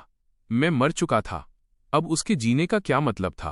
पर उससे पहले उसे एक काम और करना था। लिन काई के फोन की रिंगर एक बार फिर बजी। इस बार उसने उसे इग्नोर नहीं किया। उसकी आंखों का दुख गायब हो गया और उसकी जगह ठंडी नफरत ने ले ली। उसने फोन उठाया। काई, तुम कहाँ चली गई थीं? तुम अब जवाब क्यों दे रही हो? मैं तुम्हारे लिए बहुत परेशान था। वो सियांग की आवाज थी। वो लगभग रो रहा था। पिछली रात वो फिक्र और डर में था कि कहीं बटलर मेरे एक्सीडेंट की खबर न दे दे। पर जब वो शावर लेकर बाहर आया तो लिन काई जा चुकी थी। इस वक्त वो बहुत एंग्जाइटी में था। उसे डर था कि अगले ही पल मैं लिन काई के साथ आ जाऊंगा और वो फिर से एक साइड कैरेक्टर बनकर रह जाएगा जिसकी कोई अहमियत नहीं है। वो लगभग पूरी रात जागा रहा, लगातार लिन काई और मुझे कॉल करता रहा, पर किसी ने जवाब नहीं दिया। उस घबराहट ने उसे कपा दिया। वो वाकई मुझसे बहुत डरता था। ये जानते हुए कि वो मेरा मुकाबला नहीं कर सकता, उसने लिन काई को किडनी डोनेट करने का नाटक किया। एवलांच में उसकी जान बचाने का झूठा नाटक किया और लगातार मुझे फंसाता रहा ताकि लिन काई मुझसे नफरत करे। उसने सोचा था कि एक बार शादी हो जाए तो फिर उसे काई को खोने का डर नहीं रहेगा। पर मेरी सिर्फ एक खबर ने बिना मेरे सामने आए ही लिन काई को उससे दूर कर दिया। आखिर ऐसा क्यों था? मैंने तो उससे प्यार नहीं किया था, मैंने उसे छोड़ दिया था। सियांग मुझसे नफरत करता था। अब जब लिन काई ने उसका कॉल उठाया तो उसने और कुछ सोचे बिना तुरंत अपना बेचारा बनने का नाटक शुरू कर दिया। तुम कल रात यहाँ नहीं थीं। मुझे चक्कर आ रहे हैं और सांस लेने में फिर से दिक्कत हो रही है। डॉक्टर ने कहा कि ये अभी भी मेरी मिसिंग किडनी की वजह से है। क्या तुम मेरे पास वापस आ सकती हो? वो अक्सर इसी बहाने का इस्तेमाल करता था और हर बार लिन काई अपना काम छोड़कर उसके पास आ जाती थी। ठीक है, मैं बस अभी आती हूँ। एक वक्त था जब उसे उस पर तरस आता था, पर अब जब उसे सच पता चल गया था तो सियांग का ये बहाना सुनकर लिन काई को घिन आ रही थी। सियांग की इतनी हिम्मत कैसे हुई कि वो ऐसी बातें कहें? उसने एक ठंडी हंसी दी और फोन काट दिया। उसने जो सफेद वेडिंग ड्रेस पहनी थी उसे बदलकर फॉर्मल कूल्ड ब्लैक सूट, जो बिल्कुल किसी अंतिम संस्कार के कपड़ों जैसा था। सीलिन, क्या आप वापस जाना चाहती हैं? बटलर ने सही मौके पर पूछा। बेशक, मैं वापस जा रही हूं। भला मैं क्यों नहीं जाऊंगी? सियांग ने मुझसे शादी करने के लिए इतनी मुसीबतें झेली हैं। जाहिर है मुझे उसका अच्छे से ख्याल रखना होगा। लिन काई की आवाज में कोई इमोशन नहीं था जब वो कार में बैठी। 1 घंटे बाद वो सियांग के साथ अपने ब्राइडल स्वीट में वापस आ गई। जैसे ही उसने दरवाजा खोला, शर्ट पहने हुए सियांग खुद को रोक नहीं पाया और उसकी तरफ लपका। काई, मुझे तुम्हारी बहुत याद आ रही थी। तुम कल रात कहाँ चली गई थीं? वो हमारी सुहागरात थी और तुम मेरे साथ भी नहीं थीं। वो जानता था कि भले ही उसके दिल में वो मेरा मुकाबला नहीं कर सकता, पर लिन काई को उसकी बॉडी पसंद थी। वो कई बार फिजिकल हो चुके थे। वो लिन काई की पसंद नापसंद को अच्छी तरह समझ चुका था। अब वो उसे खुलेआम सिड्यूस कर रहा था, इस उम्मीद में कि वो हमेशा की तरह सब कुछ भूल जाएगी और पैशनेट होकर उसके साथ बेड पर चली जाएगी। पर लिन काई की आंखें पत्थर की तरह ठंडी थीं। वो उसे ऐसे देख रही थी जैसे वो कोई मजाक हो। अपने चेहरे के इतने करीब मौजूद उस चेहरे को देखकर लिन काई ने उस आदमी की ठुड्डी पकड़ी। सियांग की उम्मीद भरी नजरों के बीच उसने बेरहमी से उसके चेहरे पर एक जोरदार थप्पड़ जड़ा। थप्पड़ इतनी जोर का था कि सियांग जमीन पर गिर पड़ा। उसका गोरा चेहरा लाल होकर सूज गया। उसने अविश्वास के साथ ऊपर देखा। काई, तुमने मुझे क्यों मारा? मैंने तुम्हें कितनी बार बचाया और तुमने मुझे मारा। बोलते बोलते उसे शायद कुछ समझ आया। अपना चेहरा पकड़ते हुए उसकी आंखों में धीरे धीरे जहरीली नफरत भर गई। अब मैं समझा, ये शायन है ना? क्या उसने तुमसे कुछ कहा? वो तुमसे प्यार नहीं करता। उसने जो भी कहा हो काई, क्या तुम मुझ पर यकीन नहीं करोगी? मैं वो हूं जो वाकई तुमसे प्यार करता है, वो जो तुम्हारे लिए सब कुछ कुर्बान करने को तैयार है। शायन तो बस ये जानता है कि तुम उसके लिए जो अच्छे काम करती हो उनका मजाक कैसे उड़ाना है। वो बस एक बेशर्म गोल्ड डिगर है।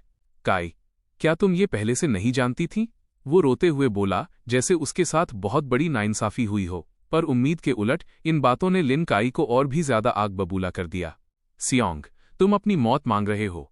जमीन पर पड़े उस आदमी की तरफ देखते हुए उसने उसे किक मारी, पर उसे अभी भी समझ नहीं आ रहा था कि आखिर हुआ क्या है। लिन काई उसके साथ ऐसा बर्ताव क्यों कर रही है? पक्का ये शायन ने ही किया होगा। उसने ही कुछ किया होगा। सियांग की आंखें आंसुओं से भर गईं।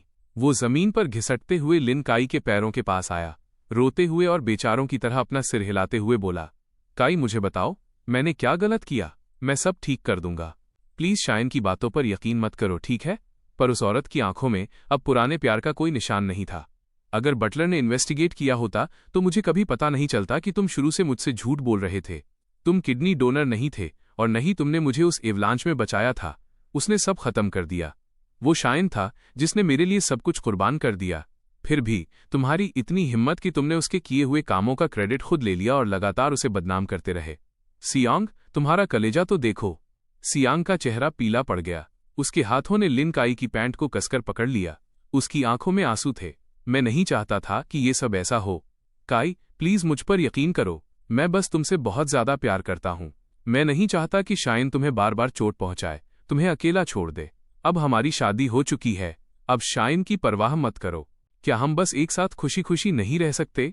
मैं वादा करता हूं कि मैं खुद को बदल लूंगा। काई, मैं तुमसे भीख मांगता हूं। मुझे माफ कर दो। मैं अब तुम्हारा पति हूं। सियांग लगातार ऊपर देखते हुए रोता रहा, इस उम्मीद में कि सामने वाला इंसान उसे बस एक बार माफ कर दे। पर वो भूल गया था कि लिन काई कभी भी रहम करने वाली इंसान नहीं थी, और मैं हमेशा से वही था जिससे उसने सबसे ज्यादा प्यार किया था। उसकी आवाज हमेशा की तरह ठंडी थी। ये इसलिए हुआ क्योंकि मैंने तुम पर बहुत ज्यादा भरोसा किया कि मैं इस सिचुएशन में पहुंच गई। क्या तुम जानते हो वो कहाँ है? जब तक तुम जाकर उससे माफी नहीं मांगते, मैं तुम्हें माफ नहीं करूंगी। सियांग ने रोना बंद कर दिया। उसकी आंखें चमक उठीं। उसे लगा कि उसके पास अभी भी एक मौका है। वो लिन काई के साथ इतने समय से था। ऐसा हो ही नहीं सकता कि वो उसकी परवाह न करे।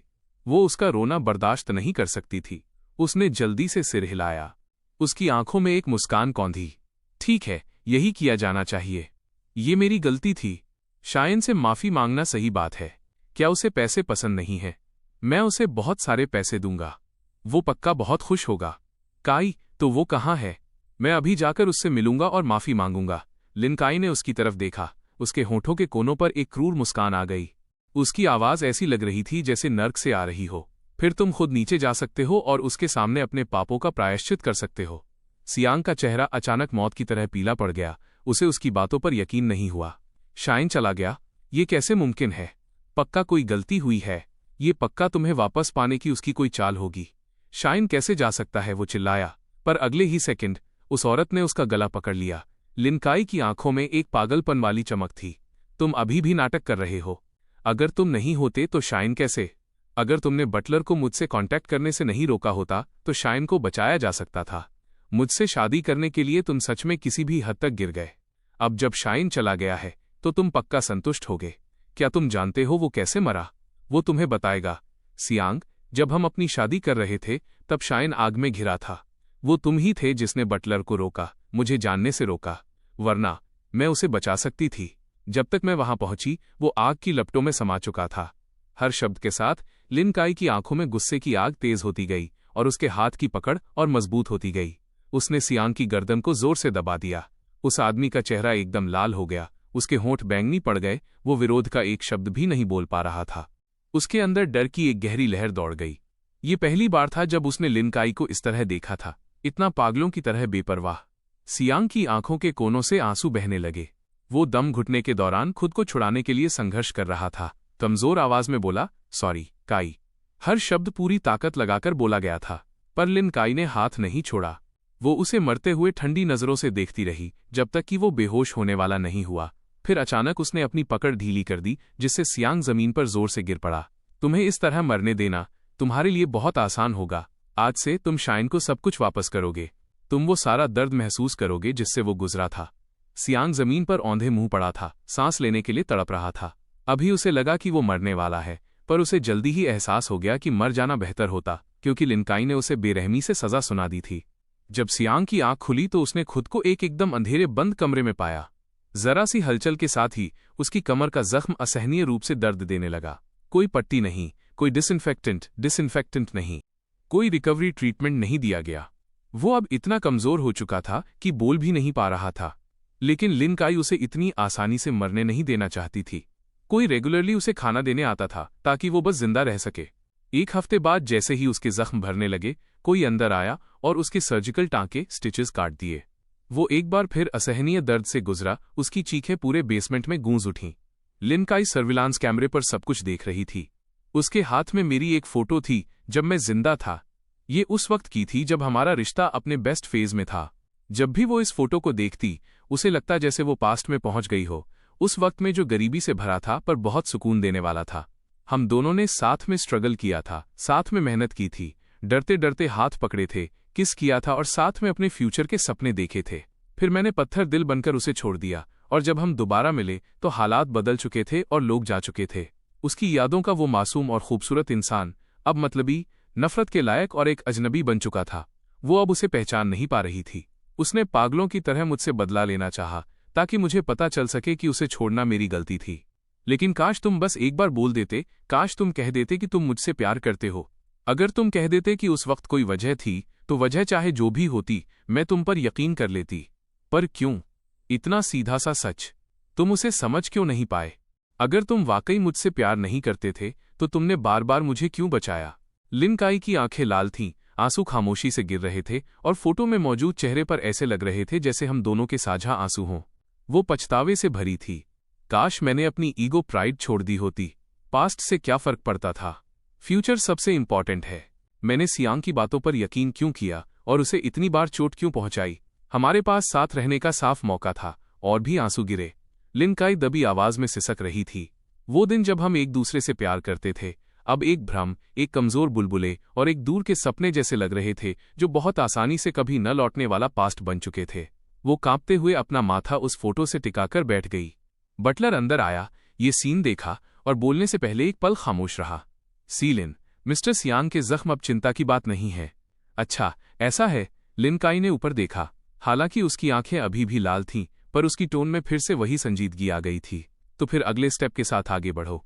जी, सीलिन। बटलर बाहर चला गया। कुछ ही देर बाद सर्विलांस कैमरे पर देखा जा सकता था कि वो सियांग के लिए एक गिलास पानी लेकर आए। उस आदमी ने जल्दी जल्दी सारा पानी पी लिया, अपने सूखे गले को राहत दी, एक बूंद भी नहीं छोड़ी। पर जल्द ही ड्रग ने अपना असर दिखाया और सियांग का पूरा शरीर जलने लगा। ये वही चाल थी जो उसने कभी मेरे खिलाफ चली थी। उस रात अगर काई न होती तो मुझे जबरदस्ती किसी और के साथ फिजिकल होना पड़ता। अब सियांग इतना लकी नहीं रहने वाला था। लिन काई की आंखें बर्फ जैसी ठंडी थीं जब उसने देखा कि कई हट्टे कट्टे आदमी बेसमेंट में दाखिल हुए। नहीं, नहीं, मेरे पास मत आओ, सियांग चिल्लाया, पागलों की तरह अपने हाथ पैर मारने लगा, उन लोगों को पीछे धकेलने की कोशिश करने लगा। पर उसमें जरा भी ताकत नहीं थी और उन लोगों ने उसे आसानी से पकड़ लिया। ये टॉर्चर कई दिनों तक चला और सियांग की आंखें पथरा गईं। उसका चेहरा उम्मीद खो चुका था। वो जमीन पर किसी गंदे फटे हुए कपड़े की तरह पड़ा था जिसकी अब कोई गरिमा नहीं बची थी। 1 महीने से भी कम समय में उसका वजन बहुत गिर गया था। उसकी पुरानी चमक गायब हो चुकी थी। यहां तक कि जब लिन काई पास आई, उसने नोटिस भी नहीं किया। उसने नोटिस तक नहीं किया। वो औरत काफी देर तक उसे नीचे देखती रही। खुद पर किसी की नजर महसूस करके सियांग के सुस्त दिमाग ने धीरे धीरे रिएक्ट किया। उसकी नजरें धीरे धीरे फोकस हुईं। उस तरफ देखते ही उसने लिन काई को देखा। एक पल में उसे जैसे उम्मीद की किरण दिखी। वो अचानक रेंगते हुए आया और उसके पैर पकड़ लिए। काई, मुझे पता है मैं गलत था। मुझे वाकई पता है कि मैं गलत था। मुझे छोड़ दो। मैं तुमसे भीख मांगता हूं। मैं बदल जाऊंगा। तुम फिर कभी वो सब नहीं देखोगी। पहले जो भी हुआ मेरी गलती थी। जब तक तुम मुझे माफ कर दोगी, मैं कुछ भी करने को तैयार हूं। काई, मुझे बचा लो। अब ये सब और मत करो। मैं डर गया हूं। मैं वाकई बहुत डर गया हूं। उस आदमी की आंखों में डर असली था, पर उसके पास अभी भी माफ किए जाने का मौका था, जबकि मेरे पास कुछ नहीं बचा था। ये सोचकर लिन काई का दिल पत्थर सा रहा जब उसने सियांग की दयनीय हालत को देखा। जब तक तुम एक आखिरी काम नहीं करते और शाइन का सारा उधार नहीं चुका देते, मैं तुम्हें माफ कर दूंगी। उसने एक ऐसा लालच दिया जिसे ठुकराना सियांग के लिए मुश्किल था। इस नर्क जैसे कमरे से निकलने के लिए वो कुछ भी करने को तैयार था। उसने पागलों की तरह सिर हिलाया। मैं कुछ भी करूंगा। काई, प्लीज मुझे माफ कर दो। मैंने हमेशा तुमसे प्यार किया है। सियांग ने प्यार भरी नजरों से उसकी ओर देखा। लिन काई ने एक ठंडी हंसी दी, उसे ये नहीं बताया कि करना क्या है, और बेसमेंट से बाहर निकल गई। सियांग को जल्द ही पता चल गया जब किसी ने बेसमेंट में पेट्रोल डाल दिया, जिसकी तीखी गंध उसके नथुनों में भर गई। जैसे ही सियांग का चेहरा पीला पड़ा, एक चिंगारी ने बेरहमी से सब कुछ आग के हवाले कर दिया। उसके चेहरे के भाव प्यार से बदलकर खौफ में बदल गए। आग भड़क उठी, बिल्कुल उस दिन जैसी आग।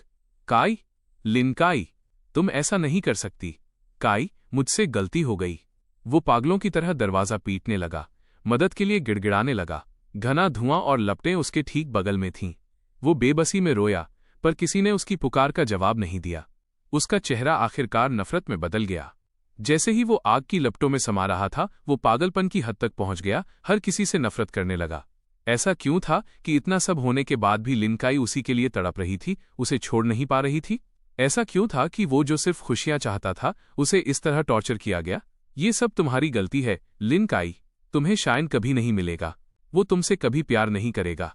आग ने उसके शरीर को निगल लिया। बहुत जल्दी सारे जहरीले श्राप गायब हो गए।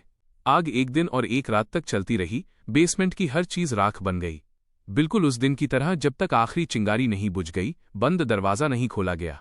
सियांग पूरी तरह से जलकर काला पड़ चुका था। उसका चेहरा पूरी तरह बर्बाद हो गया था। वो देखने में बहुत भयानक लग रहा था, पर उसकी सांसें अभी भी चल रही थीं, क्योंकि ये आग उसे तड़पाने के लिए थी, मारने के लिए नहीं।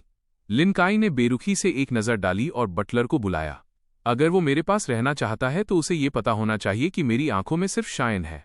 इसे प्लास्टिक सर्जरी हॉस्पिटल ले जाओ। जमीन पर पड़ा वो आदमी एक शब्द भी नहीं कह सका। उसकी आंखें फटी हुई थीं जिनमें जहरीली नफरत भरी थीं। उसके शरीर की सारी स्किन बदल दी गई। उसके चेहरे की हड्डियों को तराशा गया और स्किन ग्राफ्टिंग की गई। धीरे धीरे उसे बिल्कुल मेरी तरह दिखने वाला बना दिया गया। तीसरे दिन जाकर उसके चेहरे की सर्जरी पूरी हुई और उसके जलने का इलाज शुरू हुआ। 3 महीने बाद वो पूरी तरह ठीक हो गया और उसका चेहरा अब अपने पुराने रूप में नहीं पहचाना जा सकता था। वो बिल्कुल मेरी तरह दिख रहा था। शीशे में अपना चेहरा देखकर सियांग ने गुस्से में पास की हर चीज को तोड़ना शुरू कर दिया। वो अपने दिल की आग को चिल्लाकर बाहर निकाल रहा था। वो ब्राइडल स्वीट जिसके लिए वो हमेशा तरसता था, अब उसकी जेल बन चुका था। उसके इस पागलपन की किसी को परवाह नहीं थी। बटलर ने बेरुखी से उसे याद दिलाया, सर, सीलिन जल्द ही घर आने वाली हैं। बस इसी एक जुमले ने सियांग को तुरंत आंसू बहाने पर मजबूर कर दिया। वो हर चीज से खौफजदा था। रात के 8 बजे लिन काई सही वक्त पर घर लौटी। सियांग ने जैसा सोचा था उसके उलट, वो अपने साथ एक और मर्द को लेकर आई थी। काई? सियांग डर के मारे आगे बढ़ा। उसकी नज़र दूसरे जवान लड़के पर पड़ी। वो बिल्कुल सियांग के पुराने रूप जैसा दिख रहा था। इसने उसके दिल के दर्द को और गहरा कर दिया। वो ये नहीं समझ पा रहा था कि लिन काई किससे प्यार करती है, मुझसे या उससे। लेकिन वो सिर्फ इतना जानता था कि उसने इसके लिए बहुत बड़ी कीमत चुकाई है। लिन काई के पास उसके अलावा और कोई नहीं हो सकता था, सिर्फ वही होना चाहिए था। घर में गर्भ निरोधक कॉन्ट्रासेप्टिव्स खत्म हो गए हैं। जाओ मेरे लिए कुछ ले आओ। लिन काई ने उस लड़के को गले लगाया। सियांग कांप उठा। वो अपने आंसू गिरने से नहीं रोक पाया। लिन काई काफी समय से उसके साथ करीब नहीं हुई थी। वो उसे हमेशा गंदगी और घृणा की नजरों से देखती थी। अब वो इस लड़के के साथ इन्वॉल्व होना चाहती है जो कहीं से भी उठकर आ गया है। उसने उस लड़के को घूर कर देखा, जैसे उसे जिंदा चबा जाएगा। तुम्हारी हिम्मत कैसे हुई मेरी औरत को सिड्यूस करने की? तुम प्रिटी बॉय। ये कड़वे शब्द शायद अनगिनत औरतों ने उसे कहे थे। इससे पहले कि वो अपनी बात पूरी करता, लिन काई ने बेरहमी से उसके चेहरे पर एक थप्पड़ जड़ दिया। उसके चेहरे पर एक मजाक भरी मुस्कान थी। उस वक्त शायन ऐसी बातें नहीं करता था। क्या तुम फिर से भूल गए? सियांग कुछ कहना चाहता था, पर लिन काई के सामने वो सिर्फ अपने आंसू पीकर रह गया और उन दोनों को मास्टर बेडरूम में जाते हुए देखता रहा। कुछ ही देर में उन दोनों की आवाजें दरवाजे के बाहर तक गूंजने लगीं, जिसने सियांग को लगभग पागल कर दिया। उसने लिविंग रूम में अपनी पहुंच की हर चीज को तोड़ डाला, अपनी भावनाओं को बाहर निकाला। आखिर क्यों शायन के चले जाने के बाद भी लिन काई उसकी तरफ एक बार भी नहीं देखती? उसने साफ तौर पर इतनी भारी कीमत चुकाई थी। सियांग नफरत से भर गया। काफी समय बाद वो उसे उस कमरे में ले आया जिसे उसने अपना समझा था। सियांग की आंखें खून की तरह लाल थीं। वो सामने वाले इंसान को नफरत से घूर रहा था, पर उस लड़के ने बस बेरुखी से मुस्कुराया और फिर उसके चेहरे पर एक जोरदार थप्पड़ जड़ा।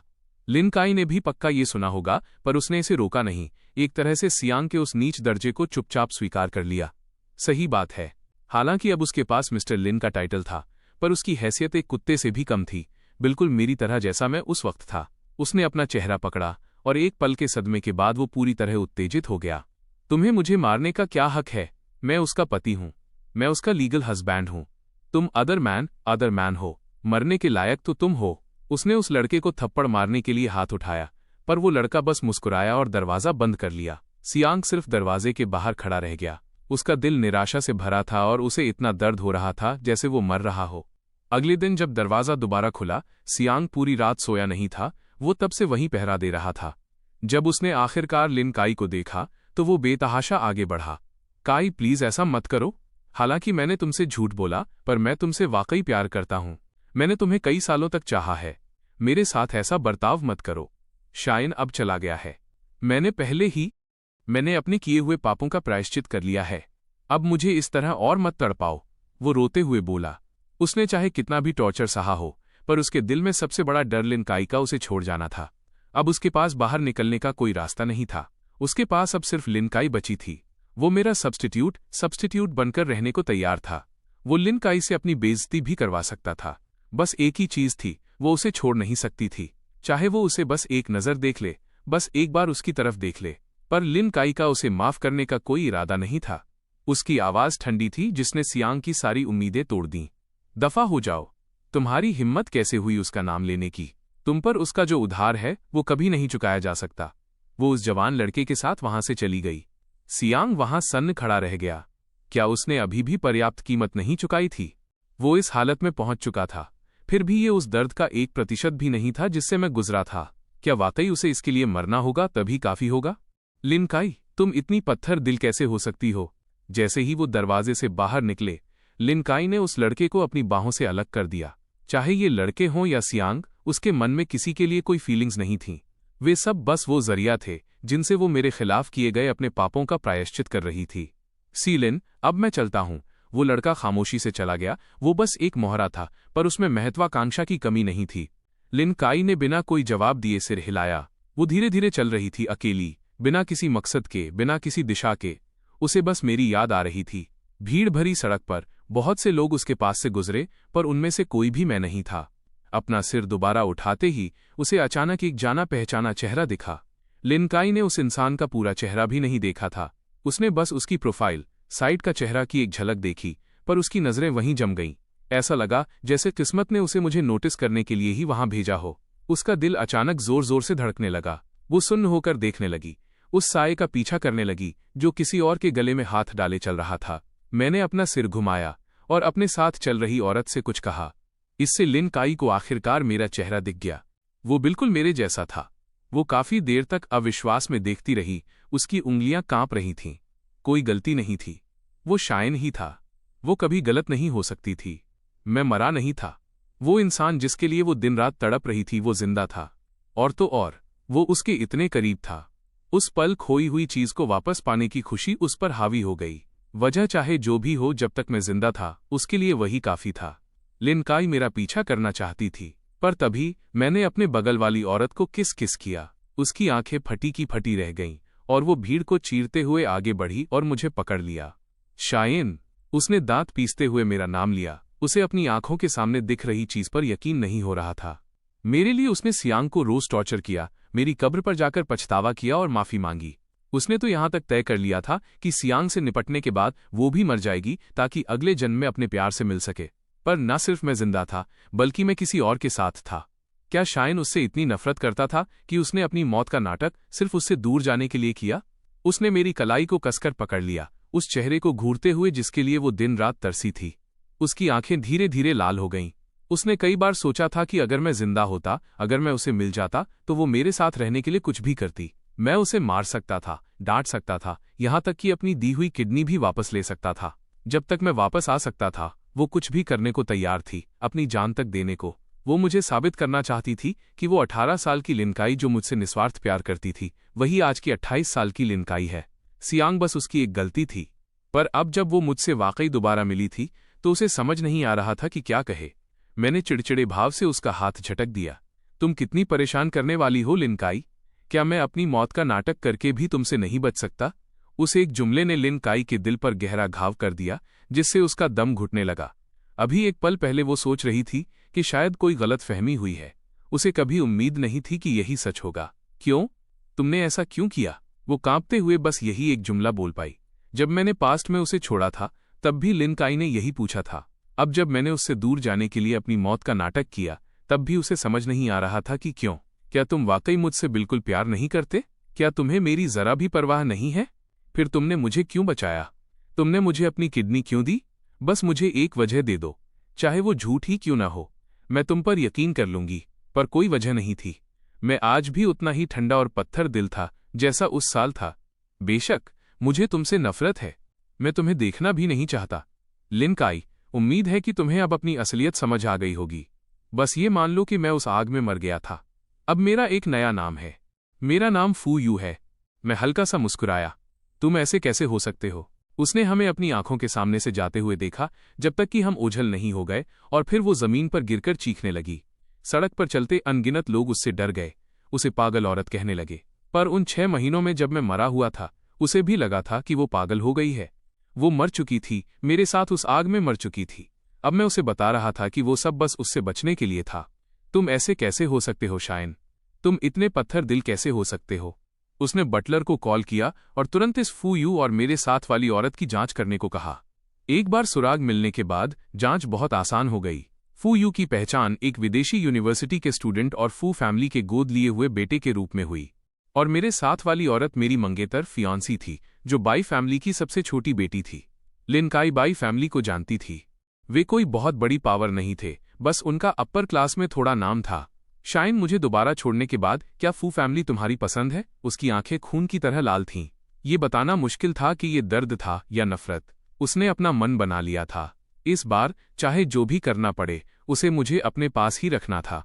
चाहे मैं उससे नफरत ही क्यों न करने लगूं, वो अब मुझे जाने नहीं देगी। 2 बार छोड़े जाने की नफरत ने मेरे लिए उसके प्यार को एक जुनून, ऑब्सेशन में बदल दिया था। घर पहुंचने पर लिन काई ने किसी बात पर ध्यान नहीं दिया और सीधे अपने कमरे में चली गई। उसे ध्यान से सोचना था कि मुझे वापस कैसे पाया जाए। पर इन पिछले कुछ दिनों में ऐसा नहीं था कि वो घर नहीं आई। इस बार वो बहुत कम ही घर पर अकेली आती थी, जिससे सियांग को उम्मीद की एक किरण दिखी। उसने खुद एक शानदार खाना बनाया। कल उस लड़के के साथ जो हुआ, उसके बाद उसने बहुत सोच समझ लिया था। वो अब लिन काई का पति था। मैं अब आसपास नहीं था, इसलिए अब कोई लिन काई के लिए उससे लड़ नहीं सकता था। जब तक काफी समय बीत जाएगा, लिन काई अपने आप मुझे भुला देगी और देखेगी कि वो उसके लिए कितना अच्छा था। सियांग ने लिन काई के साथ बुढ़ापे तक साथ रहने के सपने सजाए। वो सावधानी से ऊपर गया और दरवाजा धकेला। काई, मैंने डिनर बना लिया है, आओ और इसे चखो। वो मुस्कुराया, बिल्कुल मेरी तरह दिखते हुए। वो जानता था कि अपने इस चेहरे के साथ लिन काई चाहे कितनी भी गुस्सा क्यों न हो जाए, उसने कभी भी इस चेहरे पर हाथ नहीं उठाया था जो मेरा था। लेकिन आज जैसे ही लिन काई ने सियांग का चेहरा देखा, उसे मेरी बेरुखी याद आ गई। उसका गुस्सा तुरंत भड़क उठा। उसकी हिम्मत नहीं हुई कि मुझ पर हाथ उठाए, पर सियांग के साथ बात अलग थी। उसकी तरफ देखते हुए वो बिना किसी इमोशन के बोली, यहां आओ सियांग, मुझे तुम्हें देखने दो। उस आदमी का चेहरा खुशी से चमक उठा और वो कुछ कदम चलकर उस औरत के सामने खड़ा हो गया।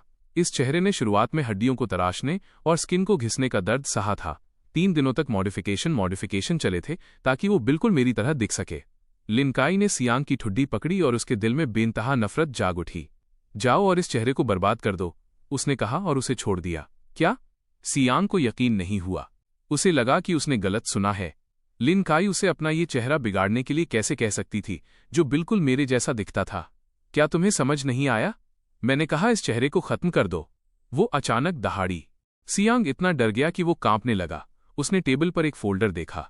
हालांकि अंदर मौजूद आदमी का नाम फू यू था, पर उसने भी लिन काई की तरह एक झलक में पहचान लिया कि वो मैं हूं। सिर्फ मैं ही लिन काई को इस तरह बिहेव करने पर मजबूर कर सकता था। शायन मरा नहीं था। एक पल में सियांग का चेहरा सफेद पड़ गया। क्योंकि शायन जिंदा था, इसलिए वो चाहती थी कि वो खुद को बदसूरत, डिस्फिगर बना ले। लिन काई ने कभी उसकी परवाह ही नहीं की थी। इस पल सियांग को ये बात एकदम साफ समझ आ गई।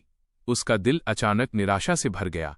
वो चाहे जो भी कर ले, लिन काई के दिल में उसकी कीमत मेरे एक बाल के बराबर भी नहीं थी। और वो बेवकूफ की तरह सोच रहा था कि बुरा वक्त बीत चुका है और अगर वो तमीज से रहेगा तो लिन काई उसे अपना लेगी। पर ये बेकार था। शायन जिंदा हो या मर जाए, लिन काई उसे कभी नहीं देखेगी। वो तो मेरे प्रति अपने पछतावे की वजह से खुद को भी अंतहीन टॉर्चर करती रहेगी। गलती उसकी थी, पर क्या लिन काई गलत नहीं थी? सियांग एक ठंडी हंसी हंसा। उसके मन में उसके लिए जो प्यार था वो अब पूरी तरह खत्म हो चुका था और उसकी जगह सिर्फ नफरत बच गई थी। क्या तुम बहरे हो? तुमने अभी तक किया क्यों नहीं? लिन काई ने अपनी भौहें सिकोड़ी। सियांग ने पहले कभी उसकी बात नहीं टाली थी। मैं ये क्यों करूं? अगर उसका कोई उधार है तो वो तुम पर है। पर कई दिनों के टॉर्चर ने सियांग को टूटने पर मजबूर कर दिया था। ये खबर कि मैं जिंदा हूं उसके लिए आखिरी तिनका साबित हुई, जिसने उसे पूरी तरह तोड़ दिया। उसे यकीन नहीं हो रहा था कि वो अभी भी ये सोच रहा था कि उसका किया हुआ कुछ भी मेरे मुकाबले कम पड़ रहा है। उसने नफरत से लिन काई की तरफ देखा। क्या वो तुम्हारे दिल में इतना इंपॉर्टेंट है? हालांकि उसने तुम्हें बार बार छोड़ा, फिर मेरा क्या? मैं आखिर हूं क्या? मैंने भी तुम्हें इतने सालों तक प्यार किया है। लिन काई, तुम पक्का कभी मुझे पसंद करती थी, है ना? वरना तुम मुझसे शादी के लिए हाँ क्यों करती? वो शायन कब का मर चुका है। उसे अब तुम नहीं चाहिए। क्या तुम बस एक बार मेरी तरफ नहीं देख सकती? वो तब तक चिल्लाया जब तक उसकी आवाज भारी नहीं हो गई। पर इन शब्दों ने लिन काई को और भी ज्यादा गुस्सा दिला दिया। उसने सियांग को गले से पकड़ा और उसे टेबल पर पटक दिया। उसकी आंखें पागलपन से भरी थीं। मैंने तुम्हें कभी पसंद नहीं किया, जरा सा भी नहीं सियांग। वो तुम ही थे जिसने कार एक्सीडेंट का नाटक किया ताकि मुझे शादी के लिए मजबूर कर सको। इसके अलावा शायन अब मरा नहीं है, उसने मुझे छोड़ा नहीं है। वो वापस मेरे पास आएगा, मैं उससे शादी करूंगी, मैं उसके साथ बूढ़ी होंगी। तुम्हारी हिम्मत कैसे हुई खुद को शायन से कंपेयर करने की? सच्चा दुख और कुछ नहीं बल्कि एक मरा हुआ दिल है। सियांग की आंखों में आंसू भर आए। वो पहले तो हल्का सा हंसा, फिर पागलों की तरह अट्टहास करने लगा। उसकी आंखों में नफरत और मजाक भरा था। तुम ही थी जो शायन को रोक नहीं पाई, तुम ही थी जिसने पैसों का इस्तेमाल करके उसे बार बार नीचा दिखाया। ये सब तुमने किया लिन काई। तो क्या हुआ अगर उसने तुम्हें बचाया? उसने बहुत पहले तुमसे प्यार करना छोड़ दिया था। अब सिर्फ तुम ही हो जो आगे नहीं बढ़ पा रही हो। लिन काई, आखिरकार तुम्हें वही मिला जिसके तुम लायक हो। तुम और शायन कभी एक साथ नहीं हो पाओगे। उसकी आंखों की नफरत ने लिन काई को डरा दिया। हालांकि उसने अपनी पूरी ताकत लगा दी, पर इस आदमी ने अब उससे माफी नहीं मांगी। वो बस उसका मजाक उड़ाता रहा, उसे कोसता रहा। नर्क की कीचड़ की तरह इसने लिन काई की आंखों में घबराहट की एक लकीर पैदा कर दी। चुप हो जाओ, शायन और मैं एक साथ रहेंगे। हम हमेशा खुश रहेंगे। हम फिर कभी अलग नहीं होंगे। लिन काई ने एक गहरी सांस ली। उसे अचानक बहुत थकान महसूस हुई।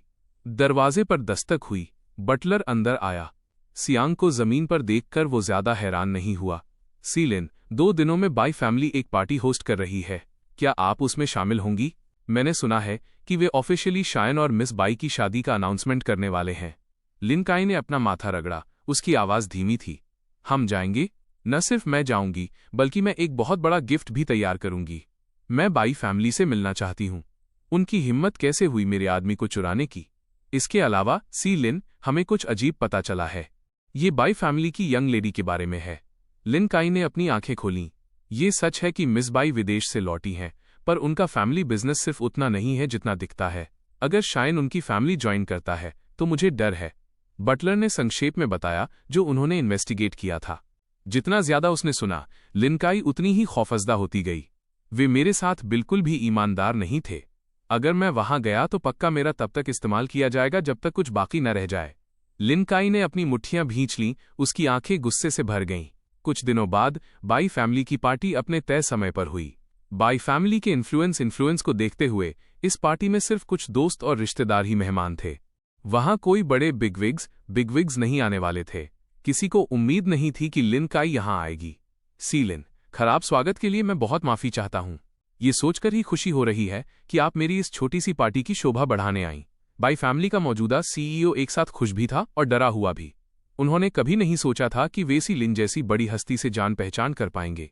मेरे पति को इसमें इंटरेस्ट है, इसलिए मैं देखने आई हूं कि वो यहाँ कौन सा खेल खेल रहा है। लिन काई का चेहरा एकदम सपाट था। ओह, क्या ऐसा है? मुझे वो दिख क्यों नहीं रहे? मैं अपने बच्चों को बुलाता हूं ताकि वे उन्हें थोड़ा एंटरटेन कर सकें। सीईओ ने बहुत तमीज से बात की। वजह चाहे जो भी हो, लिन काई का आज उनकी पार्टी में होना ही अपने आप में बहुत बड़ी बात थी। उसने बाकी मेहमानों को इग्नोर किया और सारा ध्यान लिन काई के साथ रहने पर लगा दिया।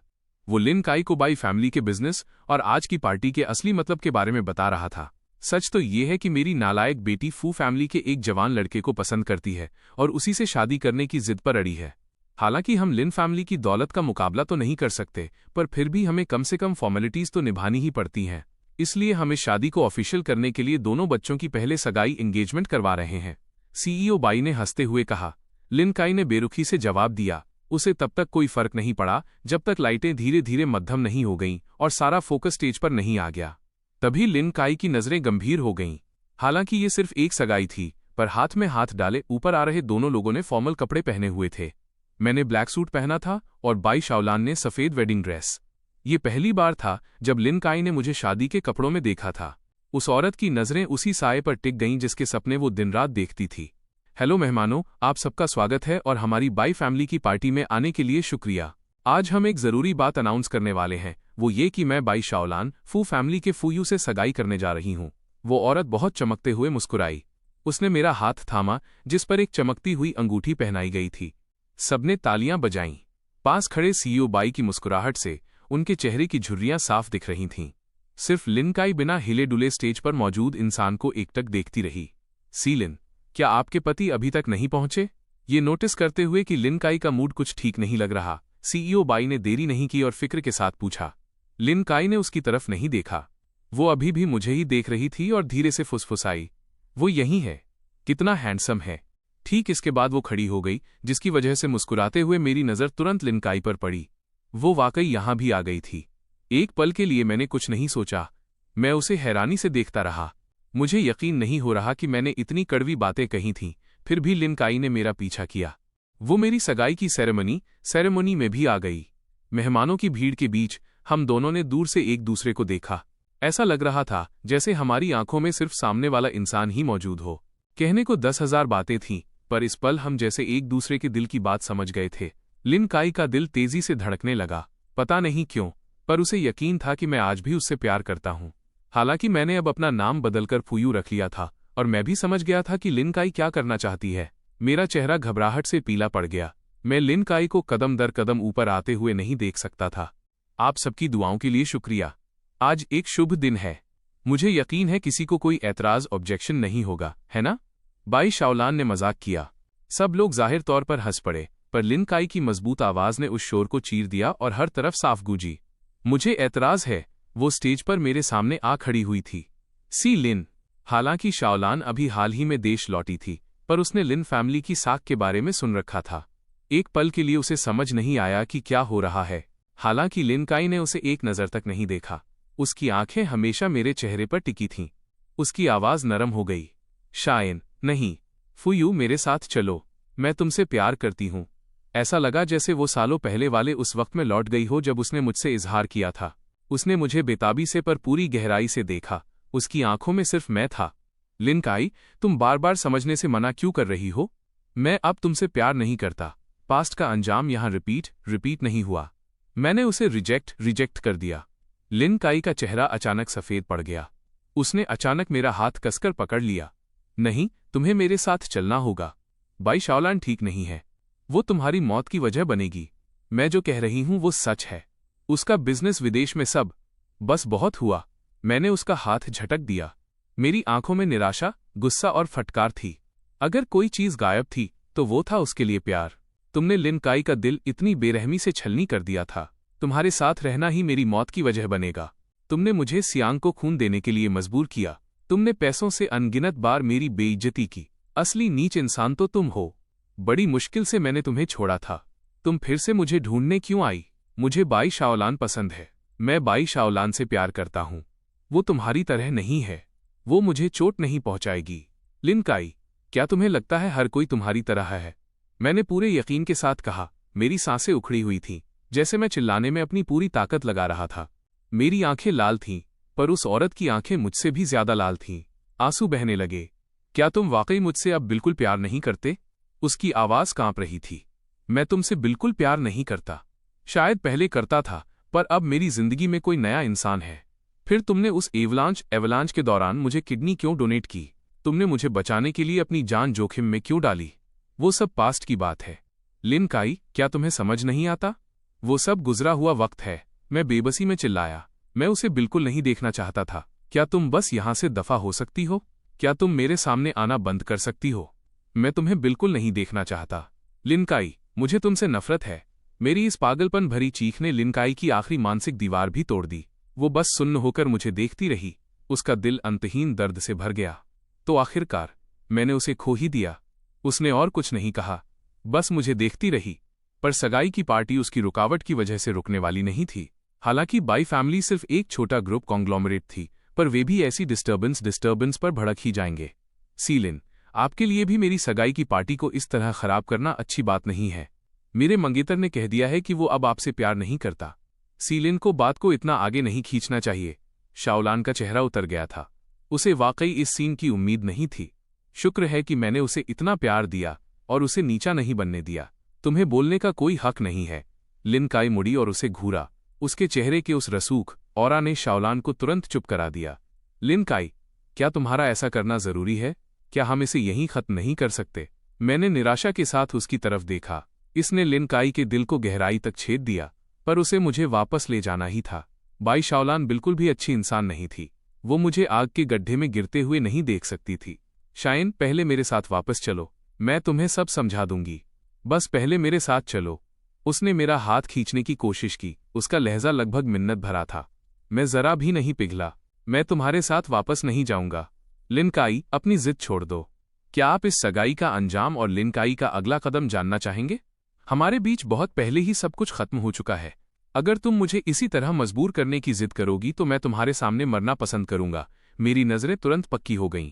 मैंने अचानक पास की मेज से फ्रूट नाइफ, फल काटने वाला चाकू उठाया और बिना कुछ सोचे समझे उसे अपने सीने में उतारने ही वाला था।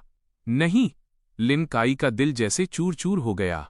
वो बेतहाशा आगे बढ़ी और अपनी हथेली से चाकू को पकड़कर रोक लिया। उसकी हथेली से खून बहने लगा, दर्द फैल गया।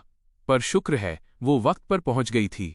काई ने उस तेज ब्लेड को कसकर पकड़ा और जोर लगाकर मेरे हाथ से छीन लिया। इस चक्कर में उसका जख्म हड्डियों तक पहुंच गया और उसके माथे पर ठंडा पसीना आ गया। पर अब उसकी हिम्मत नहीं हुई कि मुझे और उकसाए। एक बेबस मजबूरी के साथ लिन काई एक हारी हुई बाजी की तरह धीरे से स्टेज से नीचे उतर गई। तभी बाई शाओलान को एहसास हुआ कि क्या हुआ है। उसने जल्दी से मुझे गले लगाया और फिक्र से पूछा, फूयू, क्या तुम ठीक हो? तुम इतने इमोशनल क्यों हो गए थे? अगर तुम्हें चोट लग जाती तो? मैं ठीक हूं शाओलान। मैंने अपने आंसू रोकते हुए जबरदस्ती एक मुस्कान दी। लिन काई आज भी वैसी ही थी। जब भी मैं खतरे में होता वो सब कुछ भूलकर दौड़ी चली आती, पर इसी वजह से हमें एक दूसरे से दूर रहना था। मैं उसे इस सब में घसीटना नहीं चाहता था। उस अकेले जाते हुए साये को देखकर मैं अपनी सिसकियां नहीं रोक सका। शाओलान को लगा कि मैं डर गया हूं और उसने मुझे तसल्ली देने के लिए गले लगा लिया। कोई नहीं जानता था कि मेरा दिल भी बेइंतहा दर्द में था। लिन काई के उस हंगामे के बावजूद सगाई की पार्टी खत्म हुई। मैंने भी अपनी भावनाओं को संभाला। चलो आज घर चलते हैं। मैं तुम्हें पुराने विला ओल्ड हाउस ले जाऊंगी ताकि तुम बड़ों से मिल सको, शाओलान ने एक्साइटमेंट के साथ कहा। वो मुझे पहले भी वहां ले जाना चाहती थी, पर तब सही वक्त नहीं था। आखिर मेरी पहचान एक अमीर खानदान के गोद लिए हुए बेटे की थी। अब आखिरकार मुझे मौका मिला था। ठीक है, अब हमारी सगाई हो गई है। हम शादी कब कर सकते हैं? शाओलान, तुम जानती हो फू फैमिली में मेरी कोई पावर नहीं है। मैंने फिक्र जताते हुए शाओलान का हाथ थामा। इतनी जल्दी क्या है? हमारी सगाई तो हो ही गई है। शादी तो बस वक्त की बात है। एक बार दादाजी तुमसे मिलने और वो संतुष्ट हो जाएं तो समझो काम हो गया। फिक्र मत करो फूयू। शाओलान मुस्कुराई। उसने शुरुआत में मुझे इसी वजह से नोटिस किया था। उन माँ न बाप। फू फैमिली ने मुझे सिर्फ गोद लिया था। वे मुझे ज्यादा शेयर्स तो देने वाले थे नहीं। सच तो ये था कि फू फैमिली में मेरे भाई चाहते थे कि मैं मर जाऊं ताकि जायदाद के लिए कोई उनसे न लड़े। मेरी पावर 0 थी। मुझे कंट्रोल करना बहुत आसान था। हम कार में बैठकर बाई फैमिली के पुराने विला पहुंचे। यहां ज्यादा लोग नहीं थे, बस बाई खानदान के कुछ खास मेंबर्स थे। वो बड़ा सा आंगन बड़ा ही उदास ग्लूमी लग रहा था, पर मैंने ऐसे एक्ट किया जैसे मैंने कुछ नोटिस ही नहीं किया और एक उम्मीद भरी मुस्कान चेहरे पर रखी। मैंने अभी तक कोई गिफ्ट तैयार नहीं किया है। दादाजी मुझसे नाराज तो नहीं होंगे ना? भला वो क्यों होंगे? वो तो तुमसे मिलने के लिए बेताब हैं। वो तुम्हारा ही इंतजार कर रहे हैं। फिर तो अच्छा है। आखिरकार अब मेरा अपना एक परिवार होगा। शाओलान, तुमसे मिलकर बहुत अच्छा लगा। बाई शाओलान मन ही मन हंसी। कितना बड़ा बेवकूफ है। सच तो ये था कि फू फैमिली बाई फैमिली के बराबर भी नहीं थी। ऊपर से वो एक गोद लिया हुआ बेटा था। क्या उसे वाकई लगता था कि वो मुझसे शादी करेगी? पर वो सिर्फ इसलिए मुमकिन था क्योंकि मैं काफी बेवकूफ बन रहा था। क्या वो इतनी आसानी से कामयाब हो पाएगी? शाओलान ने बेरुखी से जवाब दिया और मुझे मेन हॉल की तरफ ले गई। बाई फैमिली के बुजुर्ग ओल्ड मास्टर मेन सीट पर बैठे थे। मुझे देखते ही उनकी आंखें चमक उठीं। क्या यही तुम्हारा मंगेतर है? बूढ़े की आवाज में एक संतुष्टि थी। सही कहा, टॉप क्वालिटी का माल, गुड्स है ना? शाओलान ने मुस्कुराते हुए कहा। टॉप क्वालिटी का माल? कैसा माल? सिर्फ मैं ही था जिसे समझ नहीं आ रहा था कि उनका क्या मतलब है। मैंने कन्फ्यूजन में अपना सिर झुकाया। हालांकि अब जब बात यहां तक पहुंच गई थी तो बाई शाओलान ने और नाटक करना ठीक नहीं समझा। उसने कुछ नौकरों को बुलाया और सीधे मुझे बंधवा दिया। शाओलान, तुम मुझे बांध क्यों रही हो? क्या हमारी शादी नहीं होने वाली? तुम क्या करना चाह रही हो? मुझे अभी छोड़ो। मैं डर गया था, पागलों की तरह संघर्ष कर रहा था, पर मैं उनका मुकाबला नहीं कर सका और मुझे कसकर बांध दिया गया। यहां तक कि मेरे मुंह में कपड़ा ठूंस दिया गया। अगर किसी को दोष देना है तो अपनी फूटी किस्मत को दो। हमें ड्रग्स ट्रांसपोर्ट करने के लिए बस एक कंटेनर इंसानी जरिया की कमी थी। शाओलान ने अपना असली चेहरा दिखा दिया। उसकी बातों ने मेरी आंखें हैरानी से फाड़ दीं। मैं समझ गया था कि उसका क्या मतलब है। उस पल मैं और भी जोर से छटपटाने लगा, मुंह से आवाजें निकालने लगा और सिर हिलाने लगा। मेरी आंखों से आंसू बहने लगे। सच कहूं तो आज सगाई की पार्टी में तुमने काफी अच्छा परफॉर्म किया। अगर हमारे पास लोगों की कमी न होती तो मैं भी तुम्हारा इस्तेमाल नहीं करना चाहती थी। इसलिए फूयू अपनी किस्मत को कोसो, इसे ले जाओ। शाओलान ने मुस्कुराते हुए कहा और मेरी बेबस नजरों के सामने अपना हाथ हिलाया। वे मुझे ड्रग्स के गोदाम वेयरहाउस में ले गए। यहाँ ड्रग्स की मात्रा इतनी ज्यादा थी कि मैं भी चौंक गया। अगर ये सब बाहर निकल गया तो अंदाजा लगाना मुश्किल था कि क्या होगा। मैंने अपनी जीप के नीचे छिपे ट्रैकिंग डिवाइस को जोर से दबाया। मिशन से पहले यही सिग्नल तय हुआ था, जिसका मतलब था कि अब एक्शन लेने का वक्त आ गया है। शाओलान मेरा इस्तेमाल कर रही थी, पर क्या मैं भी इस बड़ी मछली को पकड़ने के लिए शाओलान का इस्तेमाल नहीं कर रहा था? इस मिशन के खत्म होने के बाद ऑर्गेनाइजेशन मेरी मौत का नाटक फिर से करने का प्लान बनाएगी। इस बार फूयू की पहचान मर जाएगी और मैं एक नई पहचान के साथ नए मिशन पर निकल जाऊंगा। तब तक उम्मीद है कि मैं लिन काई से दोबारा नहीं मिलूंगा। कुछ ही देर बाद बाहर पुलिस सायरन गूंजने लगे। गोदाम में तुरंत भगदड़ मच गई। ये तो पुलिस है। पुलिस को इस जगह का पता कैसे चला? साफ बात है कि इस जगह के बारे में किसी को नहीं पता। पुलिस यहाँ कैसे आई? यहाँ के गार्ड्स भी बाई फैमिली के ही थे। वे सब घबरा रहे थे, पर वे इस बिजनेस में सालों से थे। उन्हें तुरंत मेरा ख्याल आया, जरूर ये इसी आदमी का काम है। इसे यहाँ आए ज्यादा वक्त नहीं हुआ और पुलिस आ गई। सोचो, इसने पुलिस के साथ 60 गांठ की है। हम बच तो नहीं सकते, तो हमें जिंदा बाहर निकलने के बारे में सोचना भी नहीं चाहिए। जब लोग घिर जाते हैं तो वे कुछ भी कर सकते हैं, खासकर वे जो पहले से ही खतरे के इलाके में हों। कुछ आदमी लोहे की रॉड लेकर खतरनाक अंदाज में आगे बढ़े। उनका इरादा पुलिस के आने से पहले मुझे खत्म करने का था। उन लोगों ने मुझे घेर लिया। उनके डंडे मुझ पर बेरहमी से बरसने लगे। वे अपनी हार का गुस्सा मुझ पर निकाल रहे थे। कमीने, तुझे तो जान से मार देंगे। तेरी हिम्मत कैसे हुई पुलिस बुलाने की? गालियों के साथ साथ वारों की बारिश हो रही थी, जिससे मेरा पूरा शरीर दर्द से फटने लगा। हालांकि मैं मानसिक रूप से इस कुर्बानी के लिए तैयार था। जब वाकई वो पल आया तो मैं फिर भी थोड़ा डर गया था। खैर, इसे लिन काई का कर्ज चुकाना ही समझो। उसे इतने समय तक धोखे में रखने के बाद इस बार मैं सच में मर रहा हूं। मैंने अपनी आंखें बंद कर लीं। मेरी सांसें धीमी थीं, पर मैंने रहम की भीख मांगने के लिए एक शब्द भी नहीं कहा। एक पुलिस ऑफिसर के तौर पर यह मेरा आत्मसम्मान है।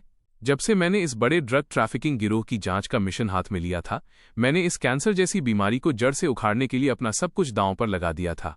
पर यह बहुत दर्द दे रहा है। लिन काई, अगर मैंने किसी के साथ गलत किया है तो वो सिर्फ तुम हो। मरते वक्त मुझे पुराना वक्त याद आया, कैसे मैंने ड्रग रेड्स के लिए उसे 2 बार छोड़ दिया था। वो पक्का मुझसे नफरत करती होगी। ये भी अच्छा है। अब बहुत हुआ। दर्द और बेइज्जती सहते हुए मैं कभी नहीं रोया। सिर्फ इस बार अपनी जान से प्यारी औरत के चेहरे पर वो बार बार टूटने वाले भावों के बारे में सोचकर मैं रो पड़ा और मुझे खून की उल्टी हुई। अगर मुमकिन हो तो मैं उम्मीद करता हूं कि हर साल तुम सही सलामत रहो। मुझे अब याद मत रखना। अलविदा, लिन काई। मैं बेबसी में सिमट गया। शायन। अनगिनत दर्द भरे इमोशन से भरी एक चीख ने मुझे अविश्वास में आंखें खोलने पर मजबूर कर दिया। ये वही है। वो यहाँ क्यों है? वो फिर से क्यों आ गई? एक पल में मेरे आंसू निकल पड़े। मैं खुद को रोक नहीं पाया और फूट फूट कर रोने लगा। जो जज्बात मैंने इतने समय से दबा रखे थे, वो इस पल फट पड़े। मैंने उसे अपनी तरफ दौड़ते हुए देखा।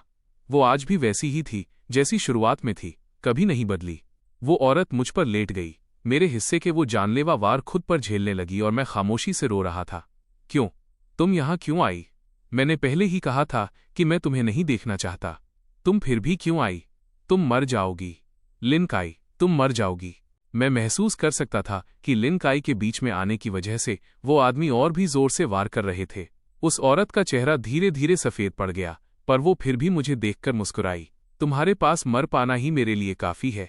शायन, रोना मत। ये सुनकर मेरे आंसू और भी तेजी से बहने लगे। मैंने अपने ऊपर लेटी उस औरत को कसकर गले लगा लिया। मैंने तुम्हें इतनी चोट पहुंचाई, तुम फिर भी क्यों आई? मैं तुम्हें इसमें शामिल नहीं करना चाहता था। मैं ये नहीं चाहता था। काई, क्यों? तुम फिर भी क्यों आई? मैंने इतने बुरे काम किए, तुम फिर भी मुझे बचाने क्यों आई? उस औरत ने धीरे से मुस्कुराहट दी और प्यार से मेरे आंसू पोंछे। क्योंकि मैं तुमसे प्यार करती हूँ शायन। क्या तुम मुझसे प्यार करते हो? लिन काई की आवाज बहुत कमजोर थी। उसकी आंखें मुश्किल से खुल पा रही थीं, पर वो फिर भी अपनी जिंदगी के सबसे प्यारे इंसान का चेहरा अपने जहन में उतारने की कोशिश कर रही थी। वो एक सेकंड भी मिस नहीं करना चाहती थी। मैं तुमसे प्यार करता हूँ। मैंने हमेशा तुमसे प्यार किया है। ये बहुत अच्छा है। लिन काई खुशी से मुस्कुराई। उसने बस मुझे इसी तरह ढाल बनकर बचा लिया, सारा नुकसान और दर्द खुद पर झेल लिया, अपनी जान से प्यारे इंसान की हिफाजत की। हालांकि अब उसने अपनी आंखें बंद कर ली थीं और उसकी सांसें रुक चुकी थीं। आखिरकार पुलिस ने गोदाम पर धावा बोल दिया और सभी ड्रग तस्करों को अरेस्ट कर लिया। पर लिन काई मेरे सामने हमेशा के लिए जा चुकी थी। मैं बेतहाशा चिल्लाया, उसे कसकर पकड़े हुए, पर अब बहुत देर हो चुकी थी। शायन, मेरी संवेदनाएं तुम्हारे साथ हैं, ज्यादा दुखी मत हो। कब्र के सामने मेरी आंखें बेजान थी, मैं बस पत्थर की तरह उस कब्र को देखता रहा। मेरा सहकर्मी मुझे सांत्वना दे रहा था। हम सब जानते हैं कि एंटी ड्रग पुलिस ऑफिसर होने में क्या रिस्क होता है। एक छोटी सी लापरवाही पूरे परिवार के खत्म होने की वजह बन सकती है। पहले मेरा पूरा परिवार ड्रग लॉर्ड के हाथों मारा गया। मैं बहुत लेट हो गया था, मैं उनके आखिरी दीदार तक नहीं कर पाया।